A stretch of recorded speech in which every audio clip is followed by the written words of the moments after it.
Tell I look crazy. Shit. It's like 2 in the morning over here in Los Angeles, California. I was supposed to take a nap, but then my ass ended up falling asleep completely. Yeah.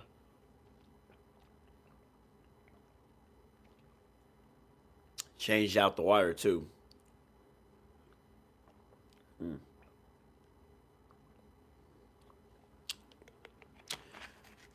Sometimes sleep is good. I don't get enough sleep. I really don't. I don't get enough sleep at all. But that sleep was good.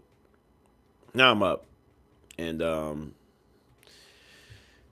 want to keep meeting my quota. So we're gonna keep we about to keep doing this. I have no clue what I was gonna talk about. I put the law of detachment. I woke up. What was I thinking about? I was thinking about something. Nah, I know what I was thinking about. I was thinking about how you how do I want to structure this? Let me take another sip of water. That's what I love about lives.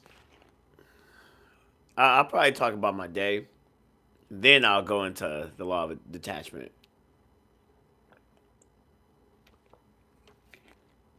I finally started posting on almost everything now. I've been well, except for the YouTube community center. Good morning, champ. Good morning. Good morning. I'm finally that's what I want to talk about. Let's talk about that first. It ties into the law of detachment. Um, so on TikTok, what else? YouTube a little bit.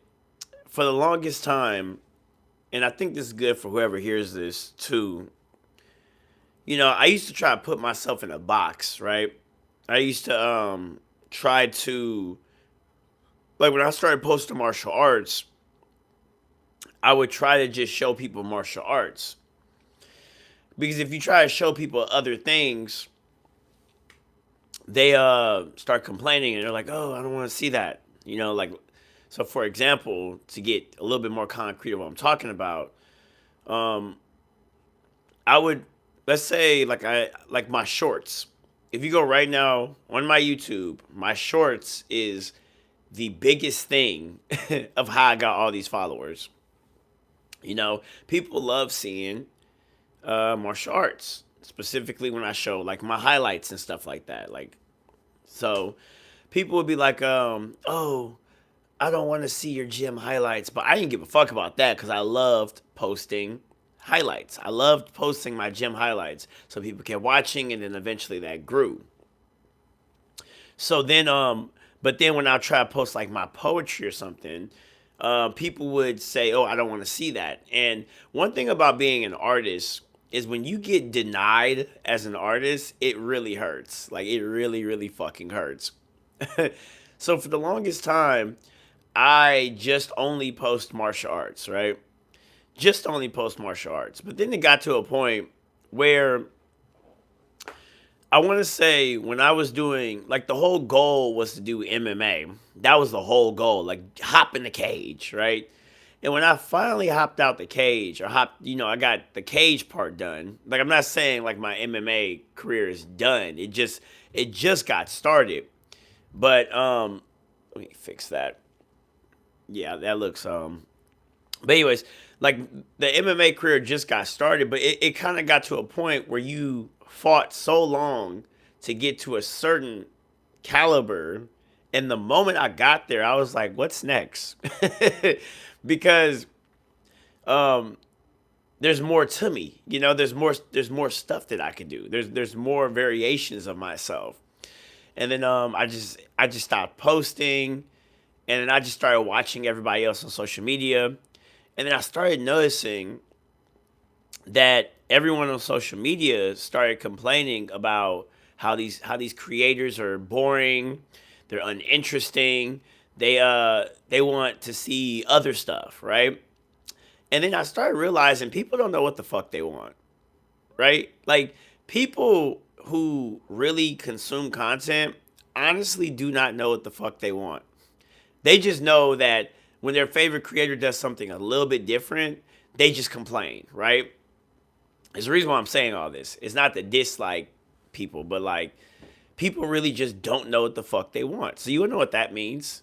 Like people like if you're sitting there, you're wondering like, oh, I'm afraid what people think. I don't want people to think about this about me or something.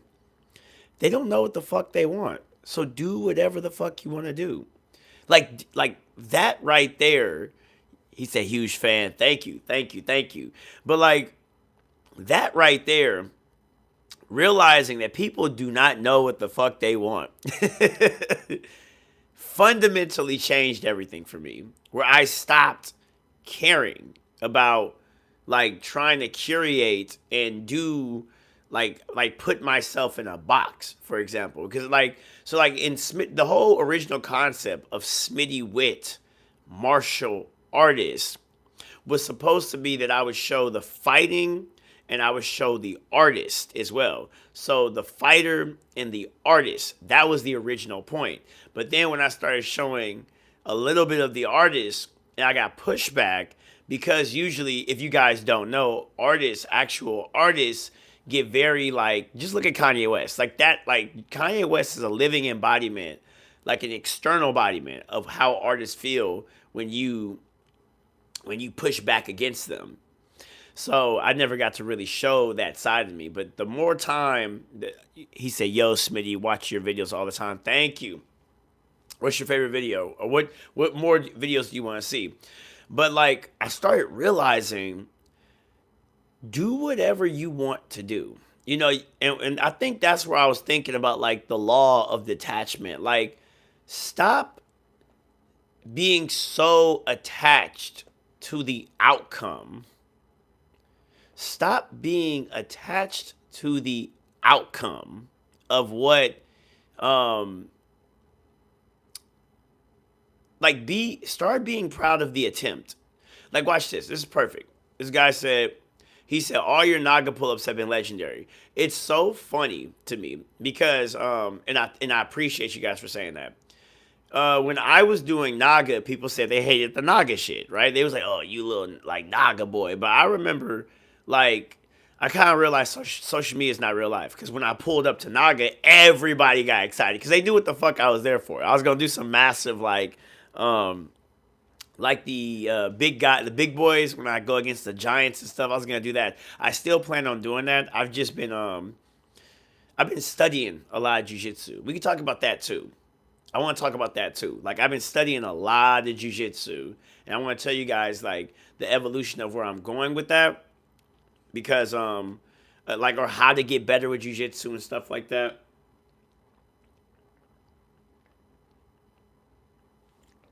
But sorry, I don't like sniffing and breathing hard in the microphone. Anyways, but yeah, that's what I started realizing. I'm like, these dudes don't know what they want. And you have so much of a range to yourself. You need to start just expressing yourself before it's too late. Like, he said, "What is your belt level in BJJ and how long have you been training in BJJ?" I've been training since 2019. March, no, February. It was either February 1st or no, it was March 1st. March 1st, 2019. So however long that was, that's how long I've been doing jiu-jitsu. What was I saying? Because I had it on my mind. Oh man, specific. There's something specific about that. Anyways, yeah, I just feel like people. Nah, it was something. I was about to go deep on that shit. I need like a pencil. Like when someone talks, oh yeah, express yourself before it's too late. Love you guys, because I was thinking, okay, so I was I used to make a lot of music. I still make music, right? Check this out. This blew my mind. So if you go on my little SoundCloud, like I just made music for the fuck of it. It's not really good in my opinion, but I was talking to this chick, right? Way out in like the Philippines, right? Y'all gonna catch me in the Philippines one of these days. But like this chick I was talking to, She was looking at all my stuff and she was like, not my SoundCloud, none of that shit. Um, she was looking at my fighting or like famous birthdays. I guess I got a famous birthday or whatever. And then I was like, oh, okay. She said, you got a SoundCloud? I was like, yeah, it's old, right?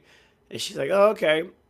So I'm chilling, and like few weeks later, I'm sitting back talking to her, and she's like, yeah, like, at my job we listen to your music. And I was just like, what? Like, what the hell are you talking about, right?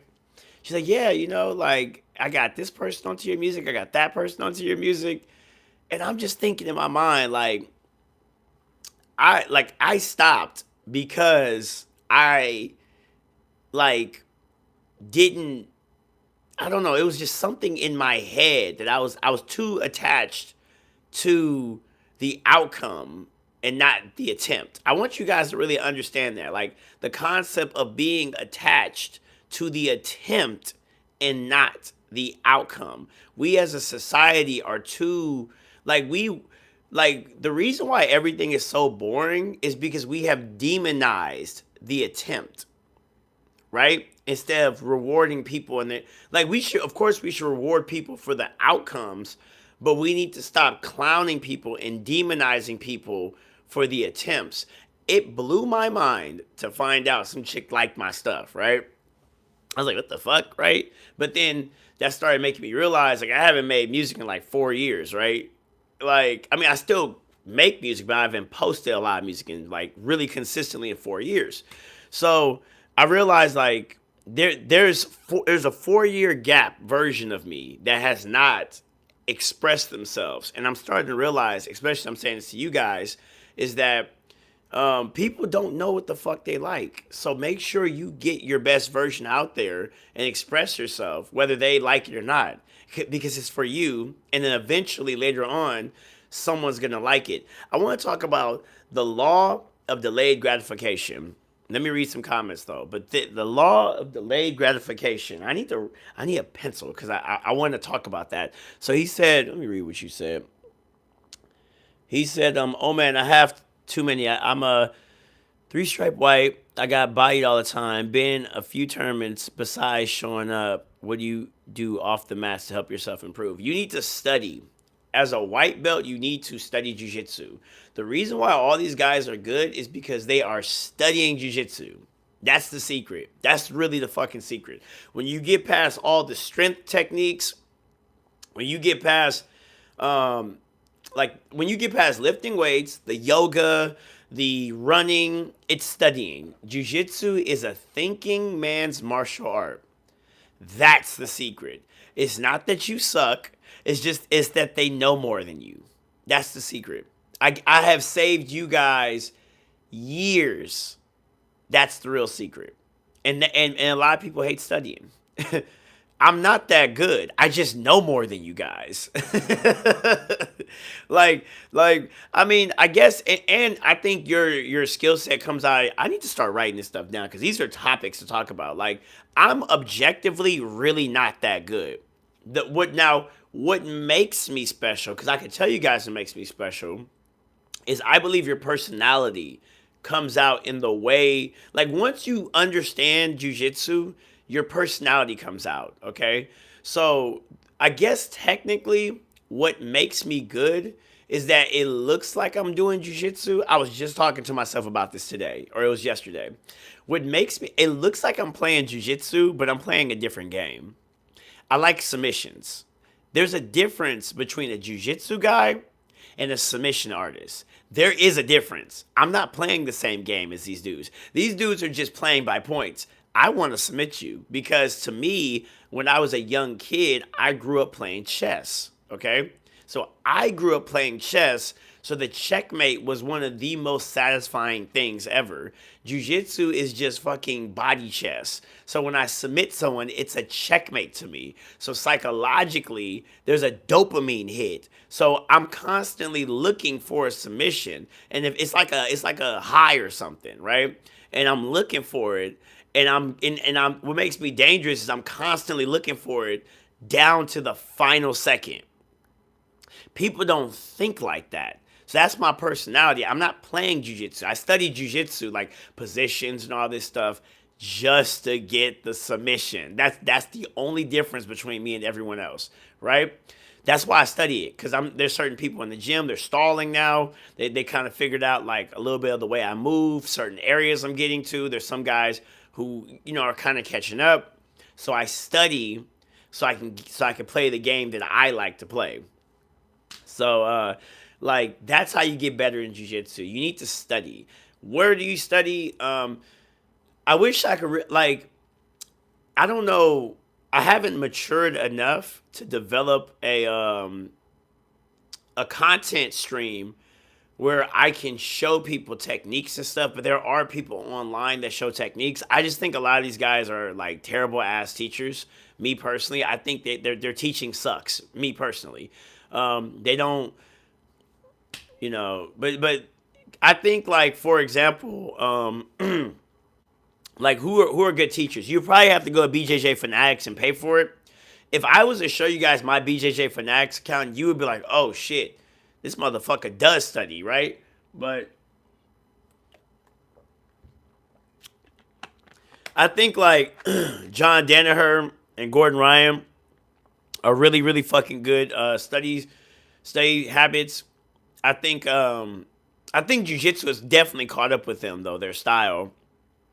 Um, and then just recently, I found the genius of Mikey Musumeci.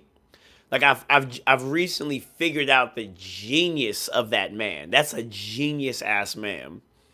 Um, I think there's so much to talk about Mikey and how ingenious he is.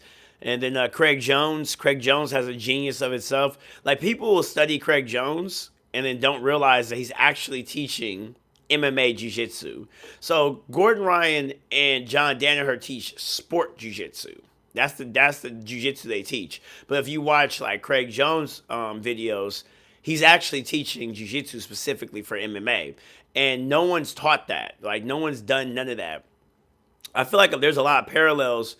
Like the stuff that I'm doing in MMA, I felt like Craig Jones should have transitioned. I don't know how old he is, if he was old enough to have done it, but it would have been nice if he transitioned to MMA because his style, like when he goes against the Dagestani dudes like Islam Makhachev and Habib, like the Minds, and everyone's like, oh, Craig Jones lost against the Dagestanis, he's 0-3, and I'm always laughing because I'm like, hypothetically, if jiu-jitsu guys really were about that and they really were desperate, it shouldn't have been Jack Della Maddalena going against Islam. It should have been fucking Craig Jones.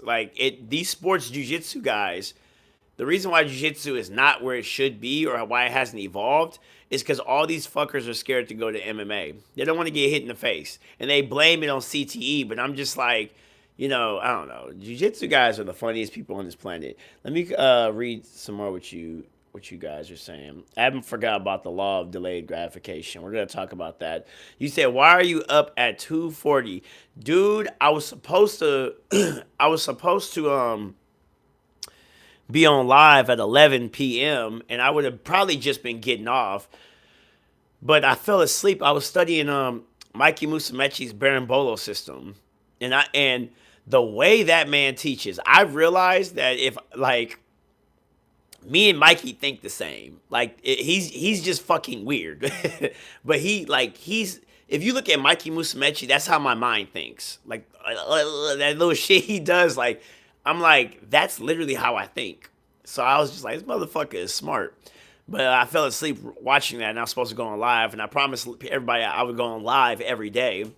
So here I am at 2:47 in the morning, and I couldn't sleep. It was too late by that point. I was like, yeah, you're not going back to sleep. You said, for real, close guard, I always used to keep them in my guard rather than trying sweeps or subs. When I started focusing on trying techniques, I started landing triangles and omoplatas. Yeah. Yeah. So you're the strategist. Yes, I'm a strategist. That's it. I'm just a strategist. Like, y'all, like, people do not know that. Like, when they come up to me and they're going against me, They don't know that I studied every part of them. Like they hear about it, but they don't know the depth of how much I've like. You spelled detachment. Oh, did I spell detachment wrong? Well, I was sleepy when I woke up and typed it. I'll fix it once I'm done. But you said what's your opinion with the whole eco versus drilling thing? I think that jujitsu guys do everything they can to not drill. I think jujitsu guys are lazy. The eco thing, I was talking to Taylor Moore about this. Me and Taylor Moore talk all the time. And I forgot what she said about the eco thing. I thought it was lazy, but she thought it was pretty revolutionary. So let me, so if you look at strikers, let's talk about that. When you practice striking, right? The funny thing about striking is they don't want to get hit in the head, right? So what do strikers do to train the majority of the time? They train drills, pad work, all this stuff, right? I think there's something to take from that. When I go, like, I don't know why, but when I walk into a jiu-jitsu class, it's something about the culture, but I do not want to drill in class. I don't know why. I'm just not interested. When I go to a striking class, I want to drill. We drill for an hour, by the way. So I think but then there it is. I think when you stand up, like when you're standing up, I think something about standing up, like you drill. You get what I'm saying? Like every stand up martial art makes you want to drill, but the more you get on the ground, you don't want to drill. It's weird as fuck. Like grappling incentivize no drilling, and stand up arts incentivizes drilling. I don't know. It's weird. But I think drilling is good though. Like I started realizing the importance of drilling when I started teaching. Like when I started teaching and doing like those little videos of me teaching people, um I started realizing that like drilling really helps. Like drilling when you get to real complex moves, like I do know I forgot what the because I knew we was just talking about this eco shit. I forgot what exactly was the concept behind it. But I'm such a funny guy. I always forget stuff. Like I know the answer, but I forget it. Just last night, everyone was asking me about cooking, and I cook all the time, and I forgot everything. I even forget people's names. Anyways, but yeah, that's the point.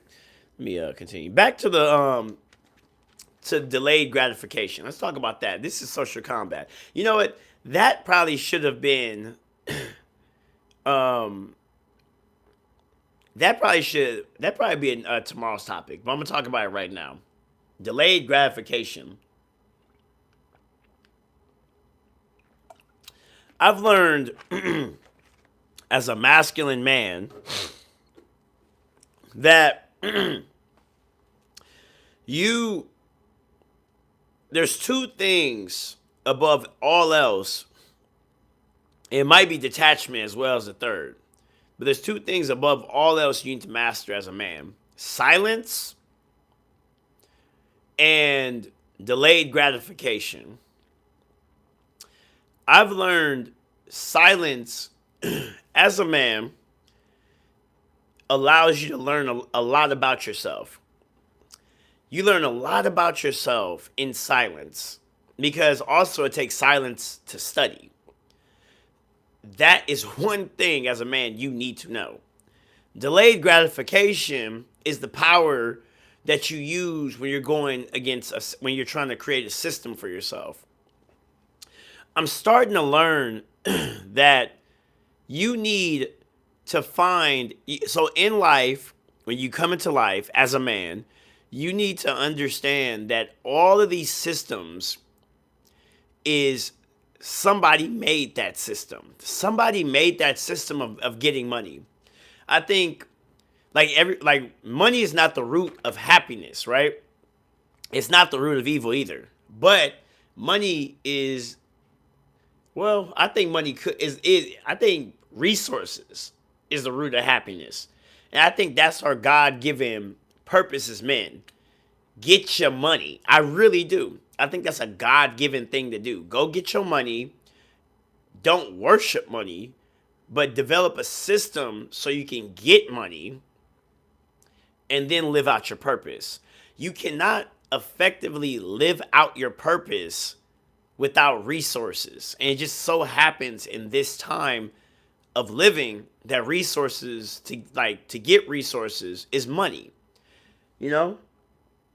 Like in heaven, for example, no matter what you do in existence, in all of existence, there is some type of resource allocation. You go to heaven, is I bet you the resources in heaven is who praises better, some shit like that, you know? Like there's always a resource allocation to get, and you need to understand as men, not women. Like women kind of play along with the man's game of getting resource allocation, but as a man, you need to go get your resources. And it just so happens right now in 2025, you gotta go get your money. You know, men do not understand that, and not only don't just get your money, but create a system, a systematic way where you've built the engine of your own money that's coming to you. So you can go to work, right? But that's where I think a lot of men get caught up. They go to work and they're working someone else's system instead of ever creating their own system. So now they're stuck and they're like, oh, but Smitty, you said get the money. Yeah, but while you're getting the money, you need to build your system so that system could get you even more money. Because this guy's system is designed to get him more money, not you. Like, you just kind of benefit off it, but it's not your system. That's why you're not getting richer. You know? Like, you're working, like, literally, like, it's not cliche when people say you're working someone else's dream. It's true. You have to go home and build your own dream. So, it says, Smitty, will you eventually go pro, maybe like PFL or one championship as well as go overseas and maybe compete? Much love and support from D-Town. I got family in Dallas, Texas. D-Town, I went to school also in Dallas, Texas. D-Town, I was in the Grove. R.I.P. Mama.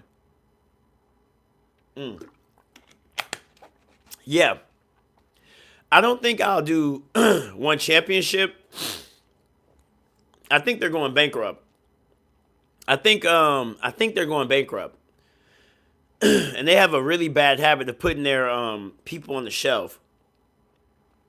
I really think I'll do UFC. I think so. I really think I would. I just think I ain't even turn this on. There we go. I was wondering why it looks so dark. I think I just need to work my ass off, study the game properly, and keep having spectacular fights, and I could be in the UFC. Is the UFC my dreams? Not really. But I know you guys would like to see me there and fuck some shit up, so that would be fun. That's legendary. I think it's so legendary that you guys get to talk to me, and I go like I feel different from other influencers. Like, I'm like, oh, my fans want to see me go fight to the death in a cage? All right, let's do it. There's a lot of guys that talk, but they don't do shit. You get what I'm saying? They just talk. It's kind of like when DJ and Guru broke up. Did anybody know what I'm talking about? Like the DJ, what the fuck is his name? The little bald guy. Everyone say I look like him. DJ, what is his name? Y'all know what I'm talking about. But the reason why DJ couldn't do the podcast with Guru was because DJ was running into all these fighters. DJ is in real life. He's in real life. You get what I'm saying? So he's not just some guy that's in his basement talking. Like, he's telling you guys his insights, but at the end of the day, Demetrius Johnson, thank you, thank you. I don't know. I was thinking of I kept thinking of DJ Academics. I don't know why. Yeah, Demetrius Johnson. Him and Mighty Guru or whatever the fuck that fucker's name is. Like, that's the difference. Like, I like doing that. I like being able to go and we talk about this shit and I go actually do it. Cause that's so cool to me. Like, when I was young, like, I'm doing something I would have loved to have seen as a child. Like, you're seeing someone that I would never say you guys look up to me. I'm not gonna say that because that's too flattering in my opinion. But like, if I was a little kid, someone that I looked up to, right? Seeing them talk about things and concepts, and then actually going to go watch them fight, like on some Bruce Lee shit. Like, I could sit back, if you go on my YouTube right now, my videos, right? You can see me talk about concepts. And then whenever you're bored, just click on my shorts and you actually see me in action. Like there's no talking. You just see the actual actions. I think that shit's cool as fuck. But yeah, I think I wouldn't do one championship. I think they're going bankrupt. Would I ever go overseas? And I do plan on doing that. I would love to go overseas and just compete and do all, like, one day, just one day. This actually what this live stream is for. I want to tell you guys the purpose of this live stream. But before I do that, the purpose, which is, let me make sure I say it. I need to say it so I don't forget. The purpose of this live stream is to expand and become like a streamer. And not just a streamer, but like, if you look at Kai Cenat, I Show Speed, these dudes started off as streamers. But you see them touring the world and stuff. And I need to get, like, there was something I realized specifically about streaming that made me say, okay, you need to stream every day and blah, blah, blah. But yeah, do I plan on touring the world? The stream. This is what this stream is for. That's exactly what this is for. So when I do tour the world, guess what? It's going to be streamed. You want to know why? Because I like having a digital footprint. That's why. So anyways, you said financial education is important. Yeah, it is. But the problem is the way people explain finances. So, for example, let's talk about. So for the longest time, I didn't have an understanding of how to monetize social media, right? But now I do. I didn't understand that was financial education. When you hear financial education, it sounds like math. That's why a lot of men kind of stray away from it. But it's really not math. There is a science to getting money in your respective field. Now, of course, if you want to get to the mathematics of it, the technical aspects of it, now you go study actual finances and stuff like that. That's different. But you said, what do you think about John Jones's fighting style? I think John Jones actually is a shitty fighter. And John Jones probably like, what do you mean by that? The way he talks, what do you mean by that? I think John Jones is exactly like me. I think he's a thinker. I think that's the difference. And I think he would agree with me on that. I don't think John Jones, it's not that John Jones is so good. He is athletic. When he was young, he was just more athletic than everybody. That was the difference. But as he's gotten older, he's became strategic. That's the only difference. I don't think his fighting style is... He's good. I know some people are like, the eye pokes. I'm like, I guess. But like, I just think he studied the game very well. and he uses it better than everybody else. I just think so. Because if you look at when he went against Gustafsson, Alexander Gustafsson, did he go against Reyes the second time? I could have swore. I think he went against Reyes a second time, right? I believe he did. I believe he did. I need to rewatch all his fights. But every time he like went against someone a second time, the first time it was like very competitive, right? But then the second time, he blew through him. Like no one ever talks about that. Like he didn't care the first time. And it became a fight. But when he cared, he dominated them. You wanna know why? Because he studied them. That's the only difference. They're like he studied and tried. So I think that man is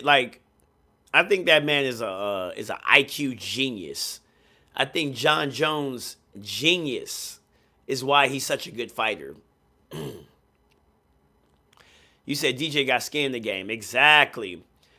Demetrius Johnson got skin in the game. And it's different from sitting here and just talking and actually talking and going out and doing shit. It's a big difference. Aggressive pit bull coming at you. What do? I go at the pit bull. I'm dead ass. When I was little, I ran from dogs, and I got bit multiple times as a young kid. I used to get chased by dogs. I used to be really small as a kid, so one day I got tired of that shit and ran at the dog, and the dog was like, "Oh shit!" Like, so I've learned like, unless you're dealing with like a crazy rabied out dog, most dogs do not. When you understand how animals work, like animals don't want to take damage. They want to do damage, but they don't want to take damage. When you understand that and you come at them like you're trying to deliver damage, they're going to run away. Yeah. That's a thing. You say get a job. I do have a job. This is my job. That's what people don't understand. Everyone always asks me about money. Smitty, how do you make money? This is my money. What are you talking about? Don't get mad at me. This is my system I'm creating. This is my system I'm creating. I don't have to do what you do because I chose this. And you could choose something else too. You should get a job because it's 3:05 in the morning and you up. You know, I used to play video games a lot, right? And I'm talking like I grew up playing video games. Yes, I am a purple belt in jiu-jitsu. And I grew up playing video games, and I remember wasting so much time on video games. And it's kind of funny. Oh, the stream. There we go. The why. See, there we go. It's coming full circle. One of these days, when this stream gets bigger or whatever, I would like to do like have moments like. Let me tell you about the dream of this stream that the envision. You say I'm at my job now. There we go. There we go. Getting entertained, and yeah, video games in my dream for this stream. My dream for the stream. That rhymes. So video games. I wasted so much time playing video games. I loved it though. I made so many friends on video games. It's sad because I'm one of those guys who I told my video game friends I'll be on tomorrow, and I never came back on. I was one of those guys, you know. And they're probably like, it says like last seen a year ago, 2 years ago. I mean, some of them follow me, and they saw I blew up and stuff, so they probably know why I don't play video games no more. But I love video games. I still pay attention to all of the, because I want to be a game designer. Think about that. If I would have never switched out of game design, I would have never done martial arts. That was the first thing I was going to do. I was going to be a game designer. That's crazy, huh? I was going to be a fucking game designer. But then I chose rapping instead. and then when I chose rapping instead, I had nothing to do all day, and I used to just work out, and then I started doing martial arts, and that's what happened. That's the name Smitty'Wit is a rap name. Literally, I'm not playing. Well, people knew me as Smitty, but I just took the wit and put it on my name. Smitty'Wit is a rap name.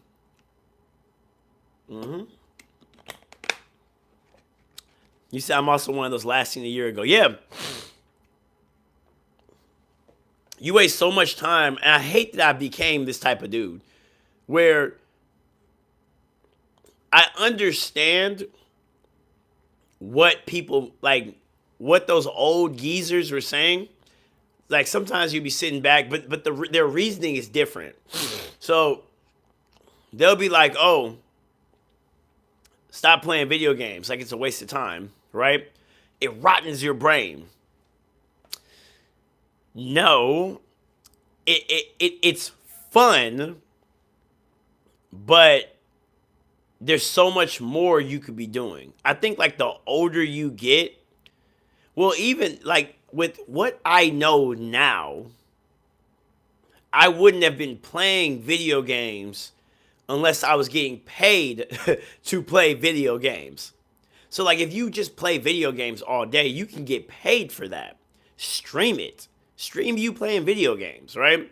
But well, those options weren't around when I was a little bit younger. But um, I plan on maybe later on, like the more technology I get for these streams, maybe I'll have segments where I'm playing video games, and then I move to something else. And there we go. That's what I want to do. I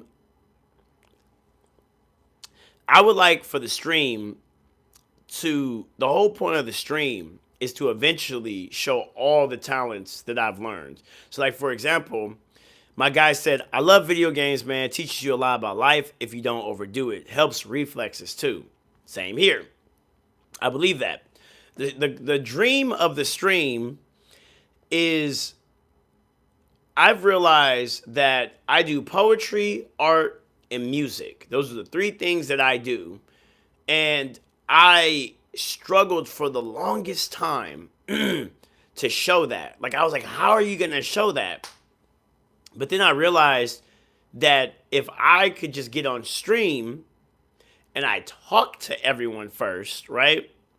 Eventually, I'll get more resources and then I can live stream like segments. Like if I was to get a bunch of money from the stream, right? What I would do is eventually, because these streamers get a shit ton of money, I would build me a studio where I can live show myself drawing, right? Which would give it more time. So like, let's say we talk for an hour or something. You see, I'm kind of losing my breath. I'm kind of straining my voice. I'll be like, all right, we're gonna have like a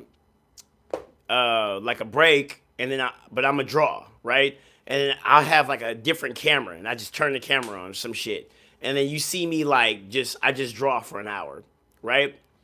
Then I'm like, and then I go play some music for an hour, right? I've realized that all of my talents is supposed to be streamed, not I don't know, not like it's better. Like I'm an in-person type of guy. That's me. I'm an in-person guy. So I've realized like if I want to show my poetry, art, my music, my beat making or rapping, that all that shit is supposed to be live stream. Then I can go tour the world. I got a bunch of people in different countries who would love for me to visit, and they wouldn't mind holding the damn camera for me. You know, like it's all types of stuff. But it starts with the stream. So then maybe I can play video games or something. You see what I'm saying? Like that's something as a child. So I was like, I'm 30. I know I'm old as fuck. I don't feel old, but when I thought of the concept of streaming, I wanted to do that when I was like 17. And that was like when I was 17, no, 16. Do you know what year that was? It was 2011 when I was like 16. The concept of streaming didn't exist. I was trying to do that. I was like, if I could just get paid. But back then, we used to create like that era when I was growing up, storytelling was huge. Okay? Storytelling was so huge. So we used to like create stories out of video games and stuff like that. Or we used to like do like a part one, like a playthrough. Like playthroughs used to be huge as fuck back then because there was no such thing as live streaming.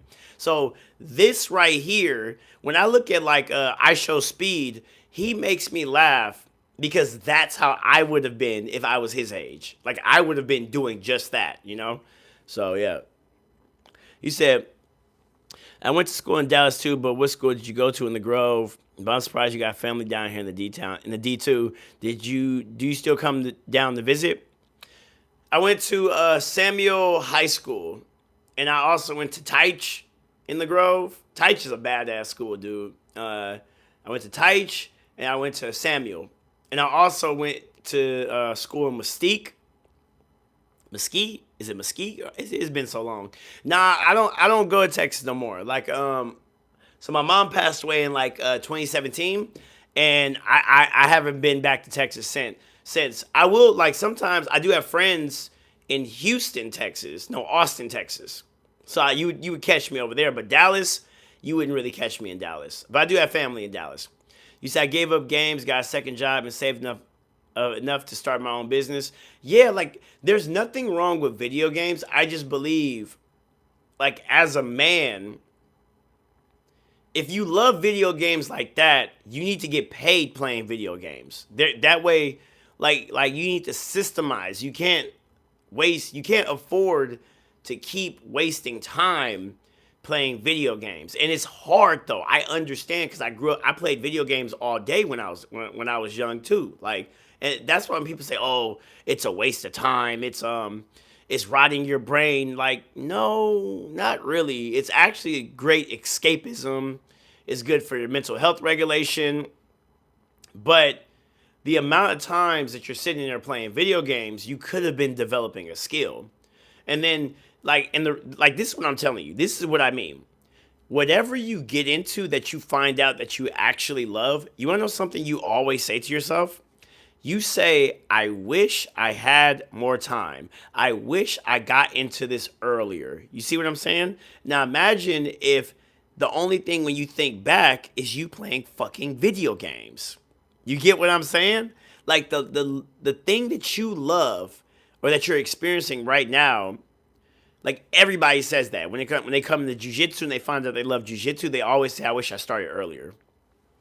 So instead of playing video games, you need to find what's your system that you like and start working on that. And then video games become a perfect break tool. So if I like for example, streaming. Now I figured out I like streaming, right? So now once we get more money in the stream becomes much more like there's so many ideas I want to do with streaming. But then, then I could turn around and have segments where I play video games for an hour or some sort. See what I'm saying? Now I can get paid playing video games and stuff like that. And have video game reviews on stream. Like, that would be fun, So, yeah. I think the key words is sacrifice. I don't even think it's sacrifice. I don't think you have to sacrifice video games. I think like I said, delayed gratification. Yeah, there we go. Delayed gratification. I never explained that. It's masculine order, bro. Like women, and some people probably hear me talk about women like as if like men are superior, or it may sound misogynistic, but like no, I love studying the psychology of women. I really do. Honestly, I believe a lot of mathematical things that are unsolved is because men don't understand women. Women are very chaotic. So as a man, when it comes to women are a lot of women in their natural nature are very short-sighted. They not that's not actually the word, but like delayed gratification is a masculine trait. There we go. That's the best I could say. That's a masculine trait. So it's not sacrifice. It's not now. I'm gonna not right now. Women, they're like right now, which is good because we probably would still be in the caves and stuff. But if it wasn't for women. But men are not now, and women are right now. You get what I'm saying? It's not sacrifice. It's just not right now. It's not. It's not. It's a time and place for everything. Not right now. We're gonna get that. We're gonna get to that in a second. How exactly will you come at the pig bull? Is there actual self defense for wild animals? I don't think so. I think like, because I used to get chased by a lot of dogs as a kid. So because I was tiny, so I guess they thought like, oh, he's easy to pick on. Usually I would get bit, but I started just like charging at them. Like when you charge at animals, it throws them the fuck off. When you run away from them, they get a dopamine off that shit. But when you go at them and you run, like it throws them off. They're like, oh shit, like, and you start chasing after them. They're like, oh shit. So I don't know. That's just what I've learned. That's my experience. So yeah, I go at the animals. That's what I've learned. Go at them. That's what I would do. If I had to fight if I can't escape or hop over something, like if I can't do that and like I'm like let's say I'm in an open field of some sort, right? Then yeah, I'll go at them. I think that's how you do a bear too. Some bears. Some bears. Some bears. But yeah. Did you have any bad habits before you started training? Hell yeah. I still smoke and drank. I still smoke and drank. I delayed gratification. I just know when to smoke and when to drink. I actually I haven't got high in a while. It's been a minute. It's been a minute. I love getting high. I love smoking too. I love all that stuff. It's not bad like people say. It's just people are just lazy. If you gonna smoke, you need to work out harder. If you gonna drink, you need to work out harder. You get me?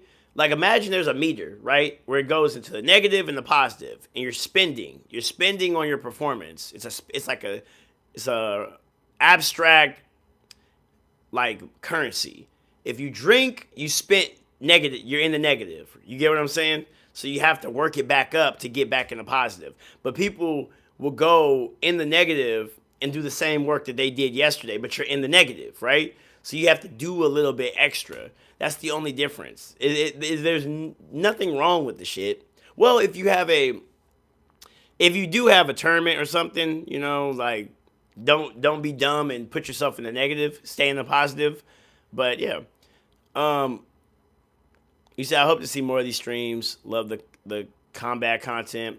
Blessings to you and your endeavors. Thank you. Thank you. Yeah, no, I appreciate that. I need to turn this damn heater off. It was cold earlier, but now that shit got me sweating. Let me see. I usually have like a rag sitting right here. Let me see. Yeah, here we go. There we go. You gotta be conscious of that meter. Exactly. You just need to be aware of your threshold and what you can take. That's it. But I've always had bad habits. Always. I'm not no saint. I'm really not. See, I would completely cut things off. Yeah, you can. It's just like I'm the type of guy like I believe in duality. I believe when you're too good, so that's the word. Duality creates awareness. So if you're too good, you become unaware of the bad. If you're too bad, you become unaware of the good.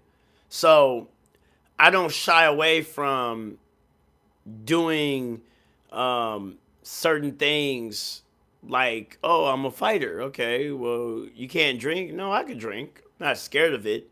But I know when to drink and when not to drink. It's all timing. It's literally all timing. That's really the answer. It's all timing. Knowing when to do it and when not to do it. You say if I was looking at that meter, I had to be in the negative. Yeah. Yeah. You said if I was looking at that meter, I'd hate to be in the negative. Yeah, exactly. But you have to be real with yourself. That's why I love martial arts. Like if you really take martial arts serious, it brings you to a level of realism you would have never, ever like achieved if you didn't do martial arts. You would have never achieved it. But yeah, delayed gratification is a masculine trait. And I want to study more. I want to talk about that. I've been holding on to this for the longest time. But like chaos theory. So I said earlier, this is really funny. I said earlier that I believe the reason why a lot of mathematicians cannot like solve like what is that called? It's not chaos theory. It's string theory and stuff like that. Like these chaos style systems is because none of these dudes got pussy. I'm so ignorant. I believe that though. I really do. I really, really, really do. I believe that if you study emotions, if you study women, you will learn mathematically how chaotic systems work. I promise you. Think about it. The reason why Einstein could not figure out like string theory and why all these little nerds can't figure it out is because they get no girls. I promise you. Somebody's gonna clip this later on. So, like when they figure it out, whoever it is, just mark my words. Was he crazy about a girl who did not like him, but she kind of gave him some like action? Because I was thinking, the concept of Achilles and the tortoise, right? So in Greek mythology, right, you have Achilles and you have a tortoise, right? So if Achilles is running at the tortoise, like it's kind of like Gojo from Jujutsu Kaisen. There's an infinite amount of space between Achilles and the tortoise, right? Hypothetically, they say. But in reality, you will see Achilles pass the fucking tortoise, right? So that parable makes no damn sense. But I thought about it, and if you think about it, let's go spiritually about this. I think in the spirit, when there's a hierarchy in the spirit, it like that concept is true. But when God or whoever you guys believe in, when reality was created, what made reality so interesting was the fact that, yes, hypothetically, it's true that there's an infinite amount of space, but in reality, you will see Achilles pass the tortoise. So, Smitty, what the fuck are you talking about? What I'm talking about is chaos, is cyclical. That is what I'm saying. I need to study to see if anybody has said this. I believe chaos is cyclical. If you are dealing with a woman, right? And like really, really, really think about this right now. Like I felt like some idiot jujitsu guy on a stream that wears pink in Spider-Man suits has figured out chaos theory. I'm telling you, it's fucking cyclical. I wish I knew math well enough. And I study math a lot, but I wish I knew it to put the formula of what it is. But it's cyclical, meaning it goes in a cycle. So, what the hell am I talking about? When Achilles is running to the tortoise, really, I need you guys to really follow me because you're probably thinking like, what the fuck are you talking about? Because this leads into social combat because a lot of men don't understand women, but it goes into math. When you're sitting there and Achilles is running to the tortoise and he gets to the tortoise, right? There's a certain point where they come onto the same page, right? They're on the same page at some point. But then if Achilles keeps going, or let's say like Achilles passed the tortoise and the tortoise says, nah, I don't want to race anymore. And the tortoise turns around and starts going this way. Now Achilles has to once again pass the tortoise, right? So now he's going this way, and at some point they become on the same page. He runs past it, and the tortoise goes the other way. That is how women work. Smitty, what do you mean? Well, think of what all the rappers say. Women, they come and they go. That's what they say. They say, women, they come, they go. But they don't, but they forget to say they return. Women are like the fucking planets, dude. Women are like planets. They orbit. They love that stuff, you know? They go in cycles. So some dudes be like, I don't understand why she leaves and she comes back. It's a cycle, dog. Don't stop. That's why they say at stop looking at what she says and look at her actions, because it's a cycle. Chaos is a cycle. You don't like that's how some dudes pick up girls really well. They understand a woman's cycle. Whereas men, we're trying to talk her through it, but she's a cycle. You just need to know the cycle and talk to whatever cycle she's on. That's chaos theory. Yeah. Motherfuckers don't get that part. When I figured that out, it started becoming so easy to talk to women. It took me forever so let me explain the type of guy I used to be. So when I was 21, I studied well, I ain't going fully. I just know I've always studied like how to like I was that young guy who was trying to figure out how to pick up women. So I learned how to get women in bed, right? So I knew how to do that. Like if you guys, one of these days, because we're on stream now, one of these days you guys will see what I'm talking about. Put me in the room with anybody and I can talk my ass off. I can get, I can talk, right? But the ability to keep a woman, that's deep. I never could do that because I didn't understand the polarity between the masculine and the feminine. I didn't understand the chaotic cycle and how men are linear and women are cyclical. I didn't understand that, So it took me a while to really understand that right there. That's why over time, as I kept studying these cycles, you say relationship or work, it's not really, it's a different system. Like men are progressional. Like that's why men don't understand women in a way. I go to point A and I do A. Once A is done, I go to point B. Once point B is done, I go to point C, right? But women, it's like I go to A, and I'm going I felt A is not okay, so I'm gonna go right back to A. All right, I go to B, I go to C. No, let's go back to A.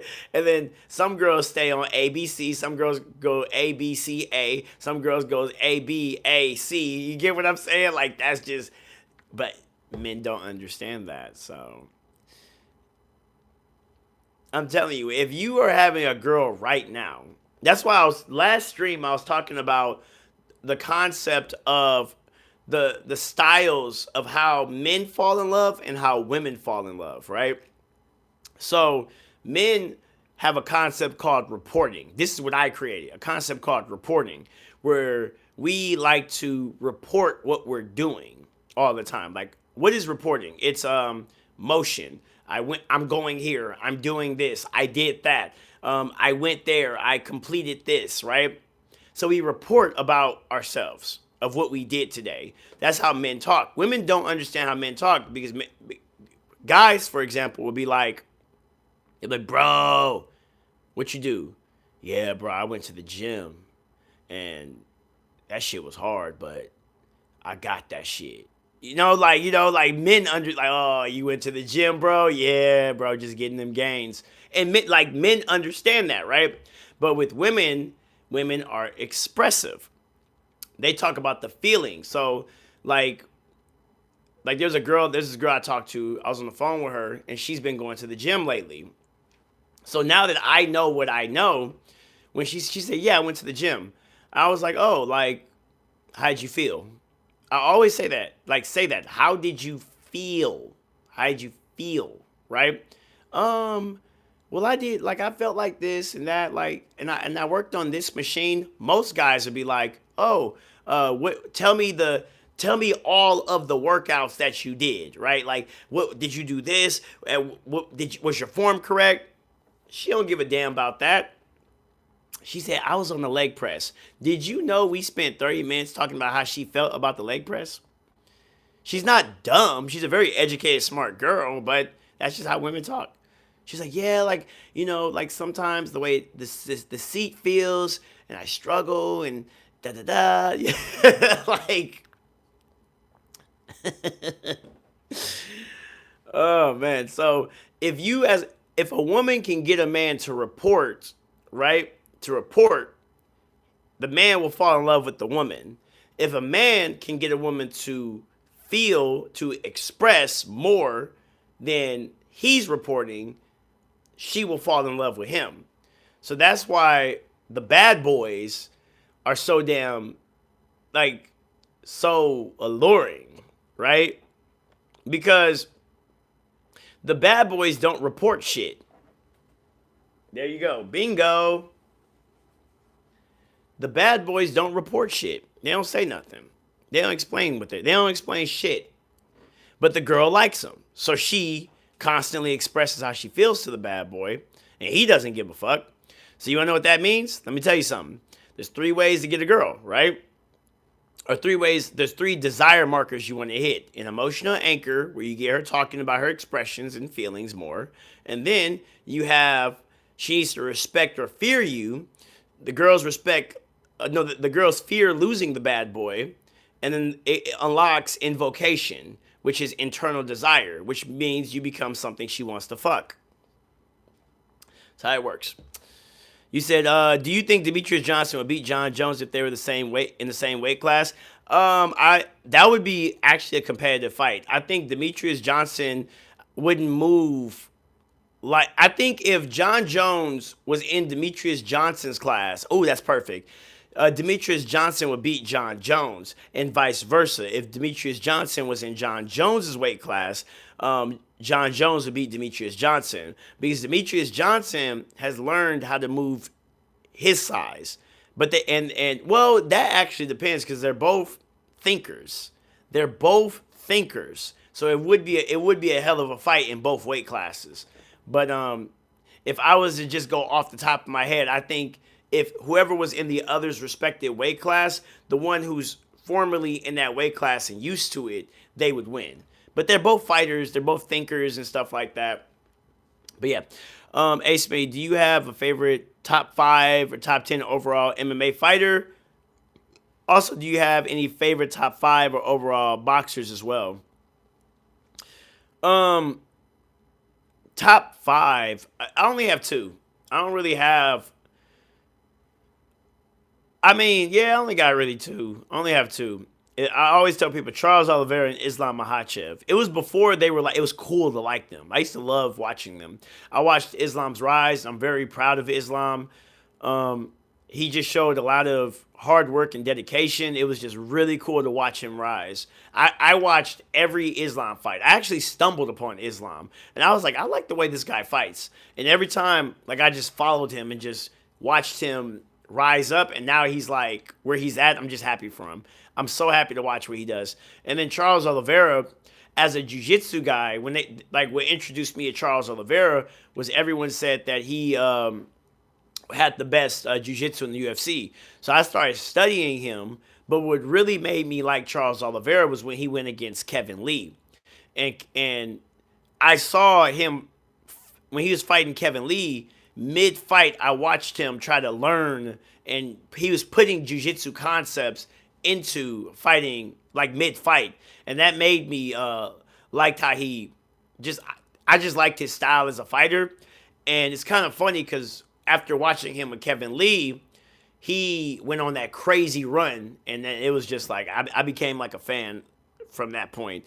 And boxers, not really. I love studying boxers, though. Like, I study boxers all the time. I just love the art of boxing. I love the art of boxing.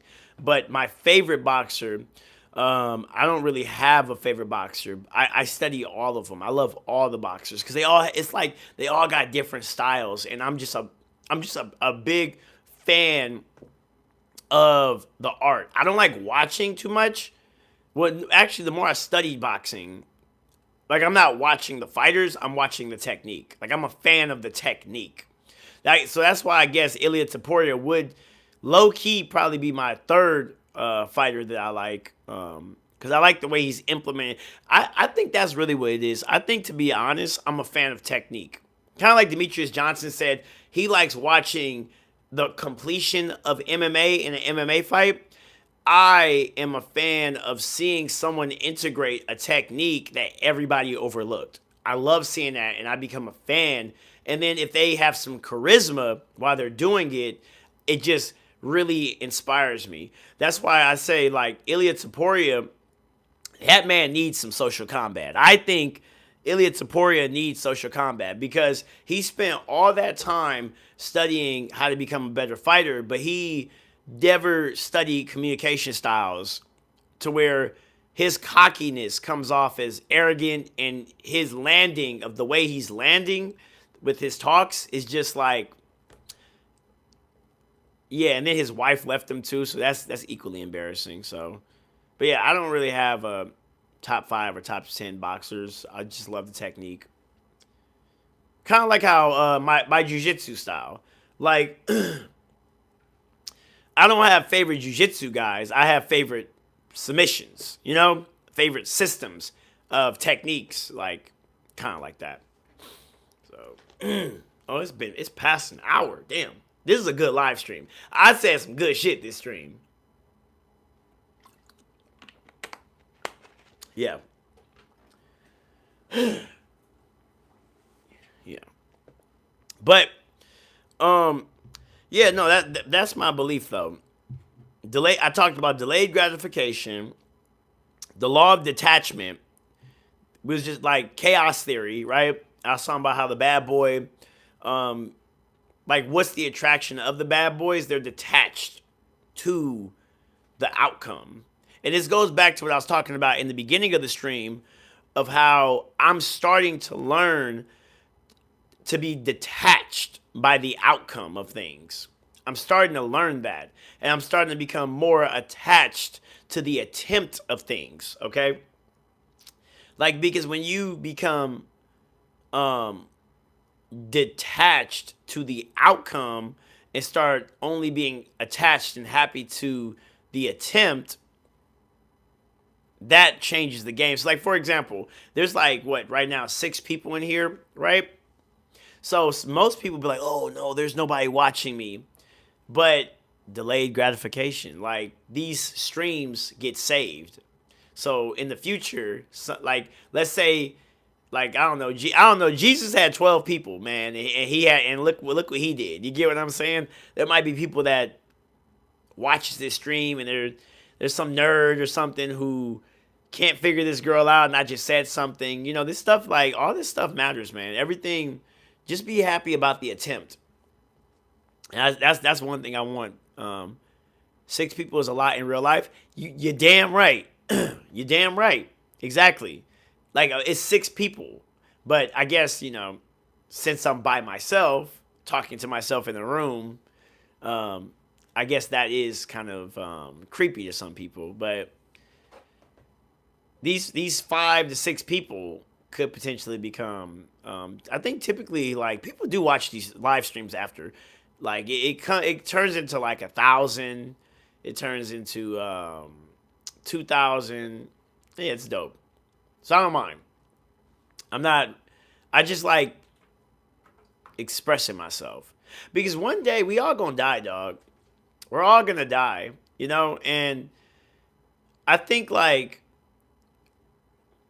when I look at kids, right? Check this out. When I look at little kids and you watch their experience with things, right? Don't you wish you could go back and redo that again? Right?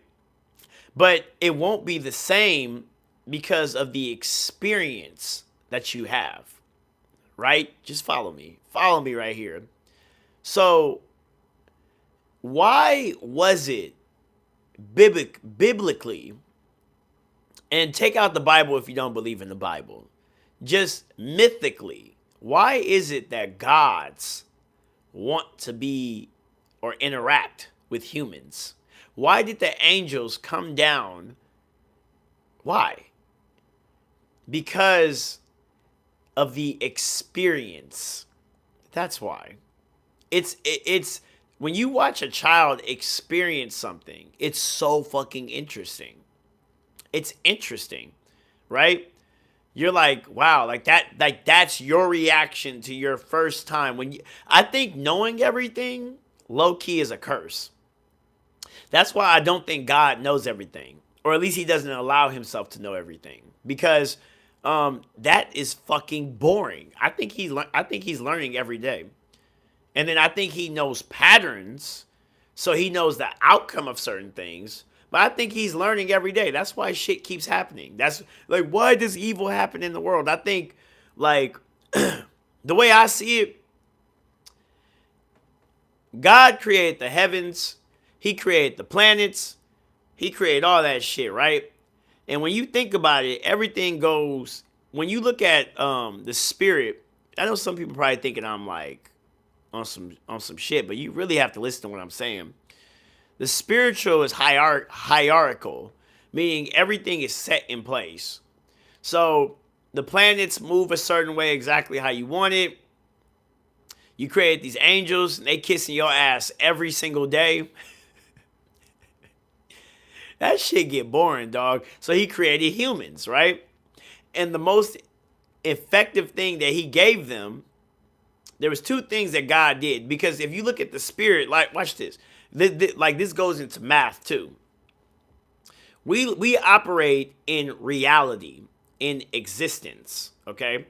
We operate in existence. But the spirit, or the, like, spiritual realm, which is perception is out. Like, let's take out the spirit stuff, because some people probably don't, like, oh, fuck that, I don't believe in that. Let's go into hard science, okay? In space and time, the only thing outside of space and time is perception, okay? So back to Achilles and the tortoise, right? Achilles will never get to that tortoise because there's an infinite amount of space, right? So the rules in perception keeps that infinite amount of space. But when God created, or in reality, it breaks that perception. And that's when, we're using space and time. So God created a world, or in reality, where was I going with that? Because this is some deep shit. Some people probably thinking I'm crazy as fuck, but I think about this all the time. I always try to I study math, and I study the perception of spirit. Like, where do you go when you die, right? Because I'm tying all this into, like, you have a reality built on survival, okay? Like that's the difference between reality, existence, and, like, the spiritual realm. In existence is all about survival. You know, it's all about survival. So he gave us free choice, right? And I bet you that shit is so fucking entertaining to watch. Just seeing what this person does, what that person does, you know. And then they say that God knew you before, he knew you before you became you. So that would mean that you had to have been up there. I believe, I always imagine, like, maybe, like, I was sitting up there and I was like, I don't want to do this shit. Like, you know, like, I want to try that shit. You know, he's like, all right, well, you gonna forget everything. Let's try it. You know, and then now you're a human or something. I don't know. Like, cause I was thinking about this. I was high as fuck one day. Oh, I was so high one day. I was so high. I wish I had. I wish. This is some high talk. If somebody was high, you need to be high to understand this. But I'm gonna try to explain it the best way. Okay. So I was high. That's how I figured this out. And I was like, I said, I was like, what is outside of existence, right? Like, what is outside of existence? Well, it's perception. Okay, right? Like, it's perception. That's outside of existence. So that's, or I call it the watching. That's what I call it, right? So you have us. I'm talking about some crazy shit. I'm sorry, guys. I need to end this damn stream, but you have existence and you have the watching, right? And then, so you have something watching us. Like, that's the whole point of being a spirit. Like, you watch. You're a voyeur, okay? So you have us and you have something watching, right? But then I asked the question of, okay, well then what's outside of the watching? So if you have, so imagine like I'm watching this microphone, right? So now there's something outside the watching. What is outside of me watching? What is outside of perception? Experience. Experience is the room outside of the watching, outside of perception. It's experience. So when God sits back and he watches us, he's gaining experience. That is what's out. That's the only thing, like the room outside of it all. Experience. Learning that's why the possibility that there are parallel universes is actually real. Scientifically, take God out of it. Scientifically, like there is a possibility, but we believe that like there was a study that came out, a scientific study where they said that we could possibly be living like deja vu is you experiencing yourself in the future, right? And that's you sending yourself a signal so you cannot do something of that sort. I would have to go look up. I need to go look up that article. I need to start breaking that shit down. That would be some fun shit to break down. Instead of martial arts, I need to break down that shit. But that's the actual science thing or whatever. So then I started thinking, so if you have existence, right? Reality, time, and space, right? And then you have something watching reality, right? So time and space, time, right? This is real. We understand that because we're talking, right? There's something, and Einstein said that it's a curve, okay? That means, so what the fuck is outside of that? Perception, awareness, if you don't understand that. Perception and awareness. Okay, what's outside of perception and awareness? Experience, right? Which is the room. So then what's outside of the room? What is outside of that right there, right? What's outside of experience itself? Nothingness. Fucking nothingness. Nothingness. That's outside of that, right? Okay. So then I started thinking, so like, I was thinking in my mind, I was high as fuck this day. I was like, okay, so if there's nothing outside of that, why would what do we do with that nothingness, right? Okay. Or I said, well, what if if you are a god of some sort, right? And you're gaining experience. I just recently told you guys that shit will be boring, right? So now you've experienced everything. So what would be a greater experience than experiencing experience? It's to become nothing. Because you've never experienced becoming nothing. That's when gods die. That's how a god dies. That's how I figured that shit out. I was high. I was like, that's how a god would die. A god would become nothing. He would lose all of his experience. But then what happens after that? Well, what if that God, like I said, what's the point of doing that? What's the point of feeding the nothingness? Why would you lose all your experience? Well, you're fucking bored. So then where would you go? That energy has to go somewhere, because scientifically, something can't just become nothing and nothing can't become something, right?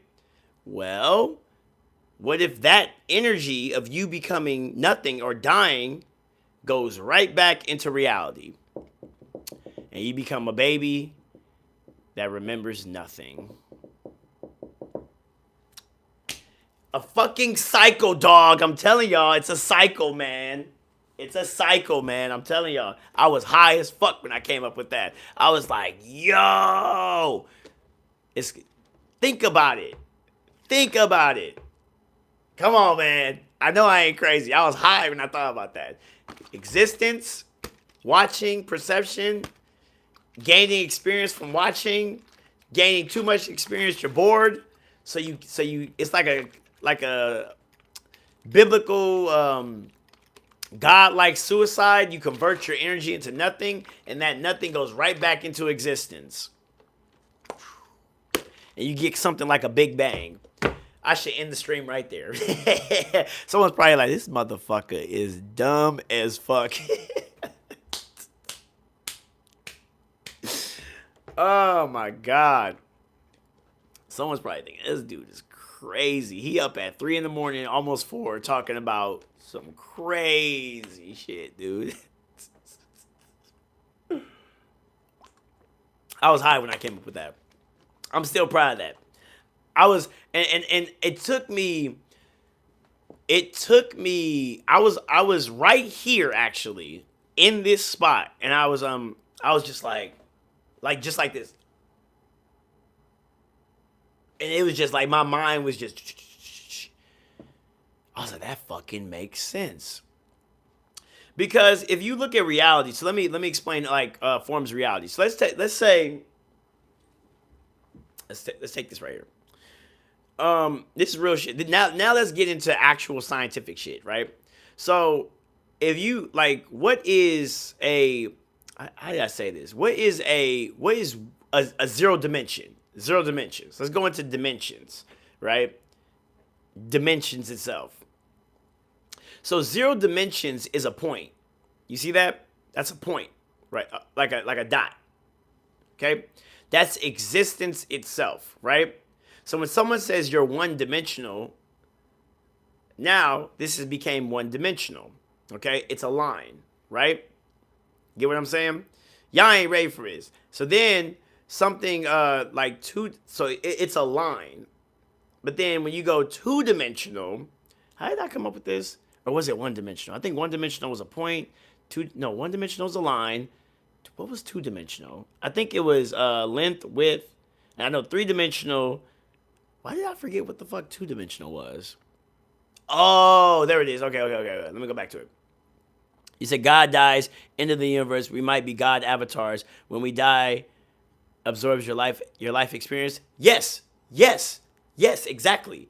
That's what I figured out. I said, why would a God kill himself? He fucking knows everything and he's bored. So he wants to have fun. And the only way to have fun is to take away all of what you know and re-experience everything.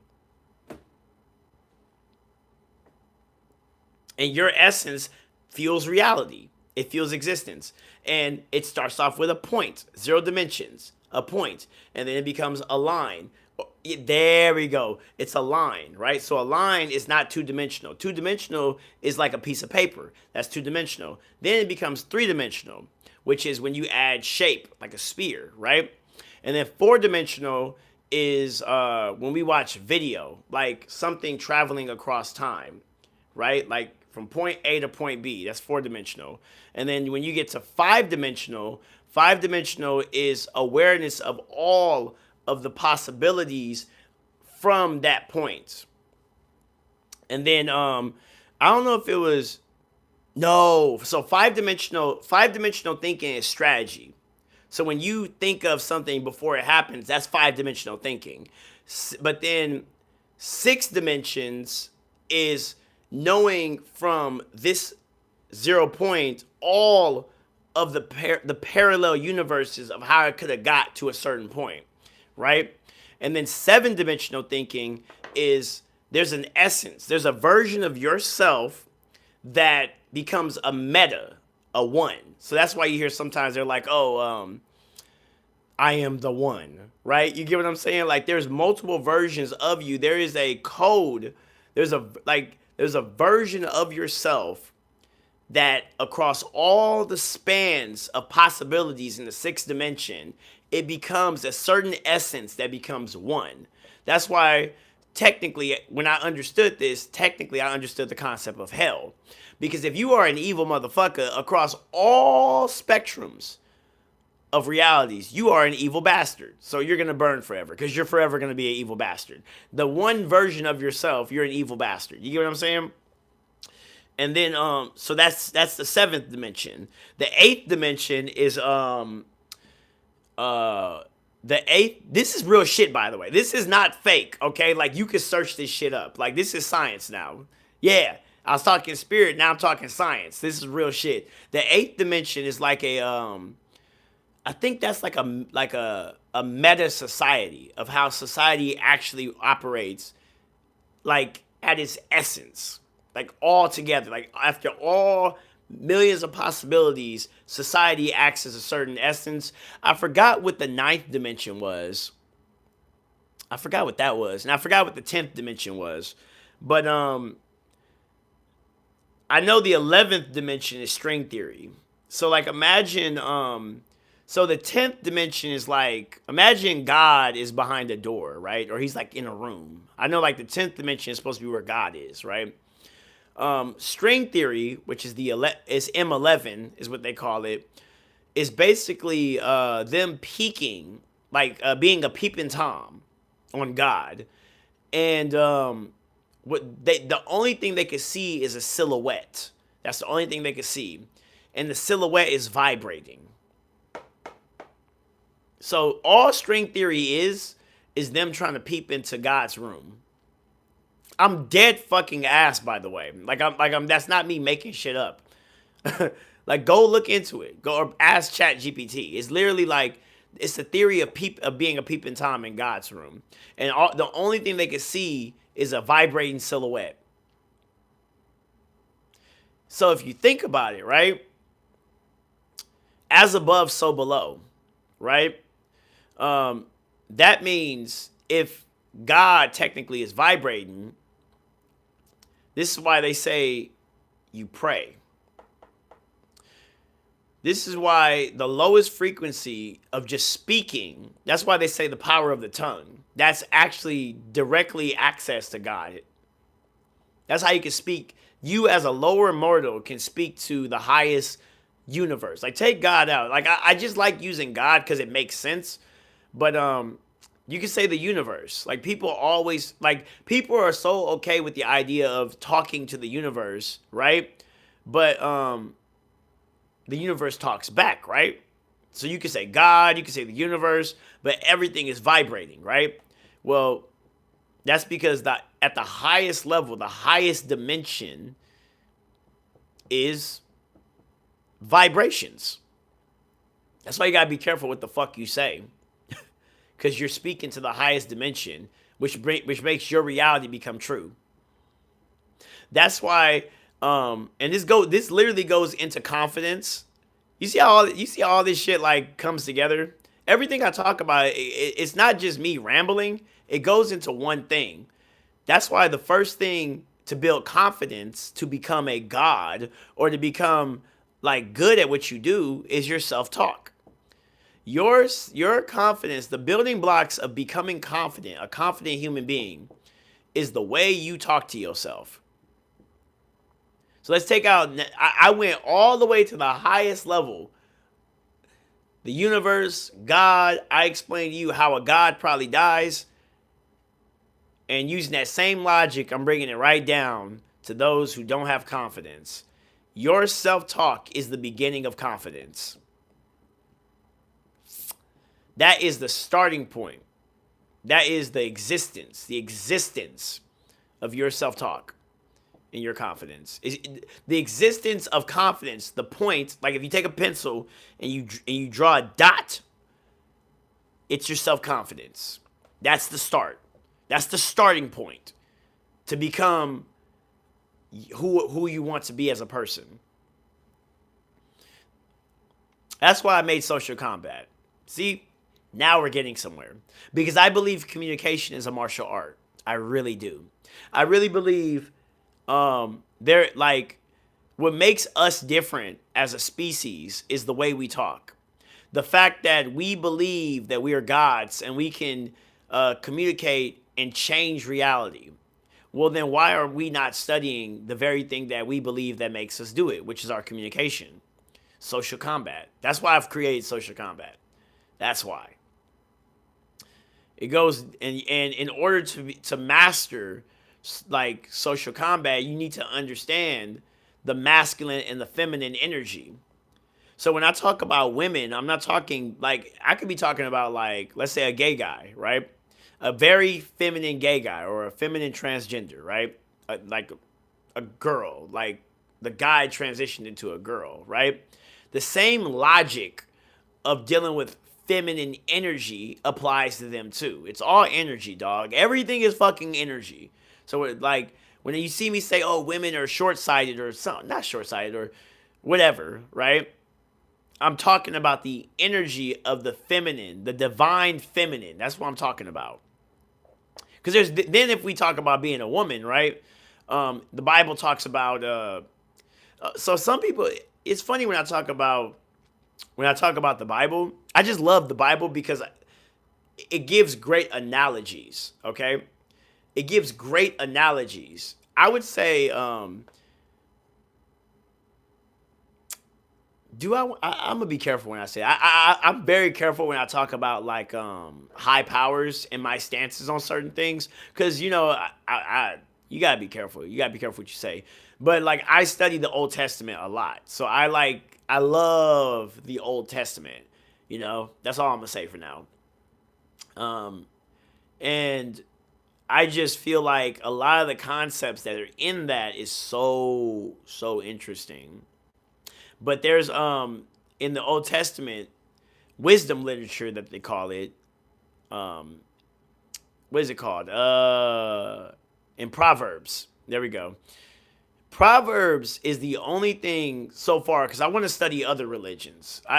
I've just been studying the Bible a lot lately, but every other religions. Ooh, I want to talk about that too. Every other religion is talking about um like they're a viewpoint of understanding existence itself. Okay, so like I forgot which religion it was, but there's one religion. Like every religion has a point that they're talking about. It's kind of like a martial art, right? So like you have jujitsu. Jujitsu is the art of understanding like being on the ground, right? And everything they talk about is the art of being on the ground. But then we understand that okay, well that's just jiu-jitsu. Let's go to boxing or MMA or no. I'm gonna get to MMA in a second. Let's go to boxing. Boxing is standing up and throwing punches, right? I believe religion is just like that. But there's no mixed martial arts in religion. So they're all still in this is my style. My style's better than your style. They're stuck in that type of thinking, you know? So when you hear me speak of religion, I'm not saying like I do think like I am a very big I love the Old Testament and I really believe in the Old Testament God. I really do. But I still believe that that's talking about that's a covenant based thinking, right? That's how you make a pact with the universe, right? Or God. But then if you go into like Buddhism or something, like that's talking about the art of why we suffer, you know? And it's so interesting to me. But anyways, Proverbs talks about back to the feminine and masculine psychology or the masculine energy. I think Proverbs breaks down the feminine energy in the most crucial way ever. It breaks them down to two types of women. The folly type women, Lady Folly and Lady Wisdom, you know? So when I talk about like there's this girl I'm dealing with, right?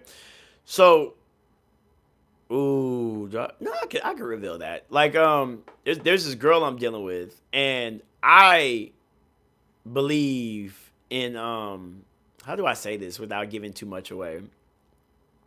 Basically, she's cool with me doing things with other women, basically. Like she like, but I trained her to be like that. It's hard to explain. So like, how do I say this? I guess it's kind of polyamorous or whatever. I guess, but it's like an open end. I don't know how to explain this, but basically, the folly type women. I love studying folly type women. These are basically whores. And then wisdom type women are the ones you want to marry because there's a whole thing between love and hate. So like folly is like hate or lust, and wisdom is love. You get what I'm saying? So men do not understand the difference between of how to separate the two between themselves. They will see a woman that they find very attractive, but they are not reading her energy of what she is. She might be a folly. What the Smitty? What the hell is folly? These are the chaotic party girl type of girls or whatever. Um, and you're not. These are the type of women you don't fall in love with, but a lot of men don't understand. They fall in love with these types of women. But yeah, all this stuff goes full circle, man. I could go like I could speak literally for another 3-4 hours, but I haven't put this in a. You said I haven't. You said what's the best submission technique for women? Rear naked choke. Kind of.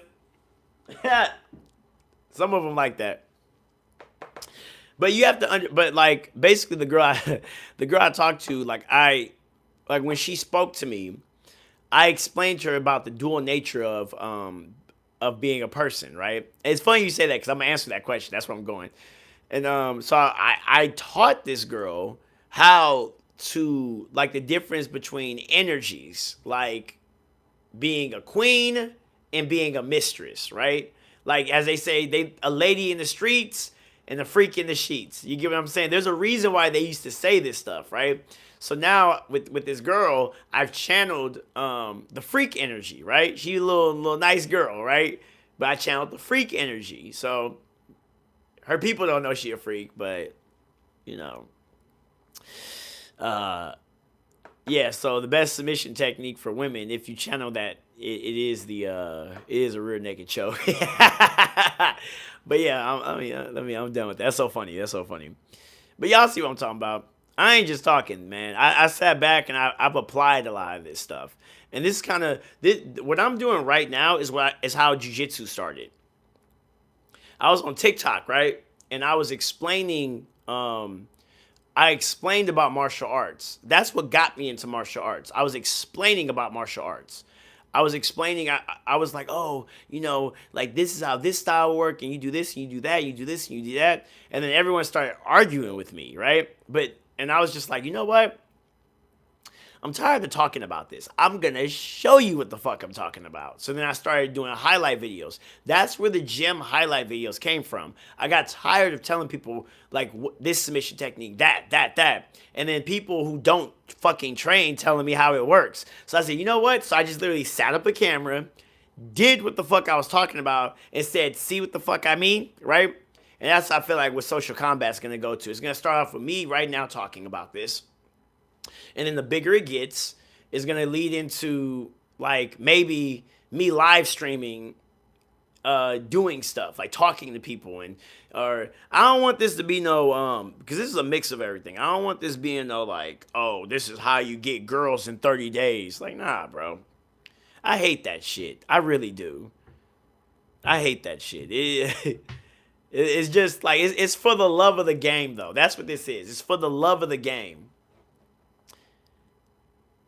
Can you make that into a housewife? I don't know. You can make them into a mistress, and that's the hardest part. That men don't understand. There's this girl that I was dealing with for a while. I remember when I was 21, I used to love dealing with nightlife girls, pole dancers. We'll say that, right? I used to love dealing with them. I learned so much dealing with them girls. But like there's a psychology to them, just like how we was talking. It's so fucking funny, just how we was talking about like how a god dies, right? Where if a god is too experienced in something, he gets bored, right? Literally offs themselves, right? And I believe that energy goes into back into reality, which could have been like a big bang. Like a big bang could have been a god dying. You get what I'm saying? But it's the same thing with a woman, like that's experienced too much sexually or something like that.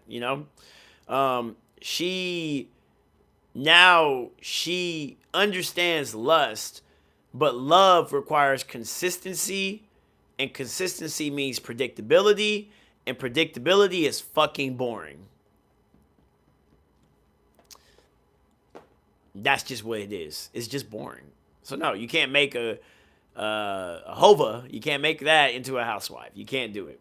You can make her into a mistress though if you wanted to, but where she's constantly chasing you or doing or something. I was talking about that last stream. I said women crave variety and excitement, stability and protection, and leadership and guidance. So if a girl and through their life, there's one that becomes primary for them. If you're dealing with a girl who lived off of variety and excitement all her life, she's gonna always be bored with you unless. So maybe actually I kind of take that back. Unless the only way to make a hova into that, my theory, is social combat. I'm funny. No, I'm dead ass. I'm so dead ass. Is how you talk. Because the only thing that would give a girl stimulation, right, is the mind. It's the way you talk to her. So if you talk to her a certain way where it makes her feel a certain way, maybe you could. I mean, you gotta look at the pimps. They do it all the time. But they're not they're not really a housewife. I think that's why, I don't know, man, dude. It goes in circles. Everything I talk about, unless you become a variety. Exactly. And the only way to do that is the way you talk.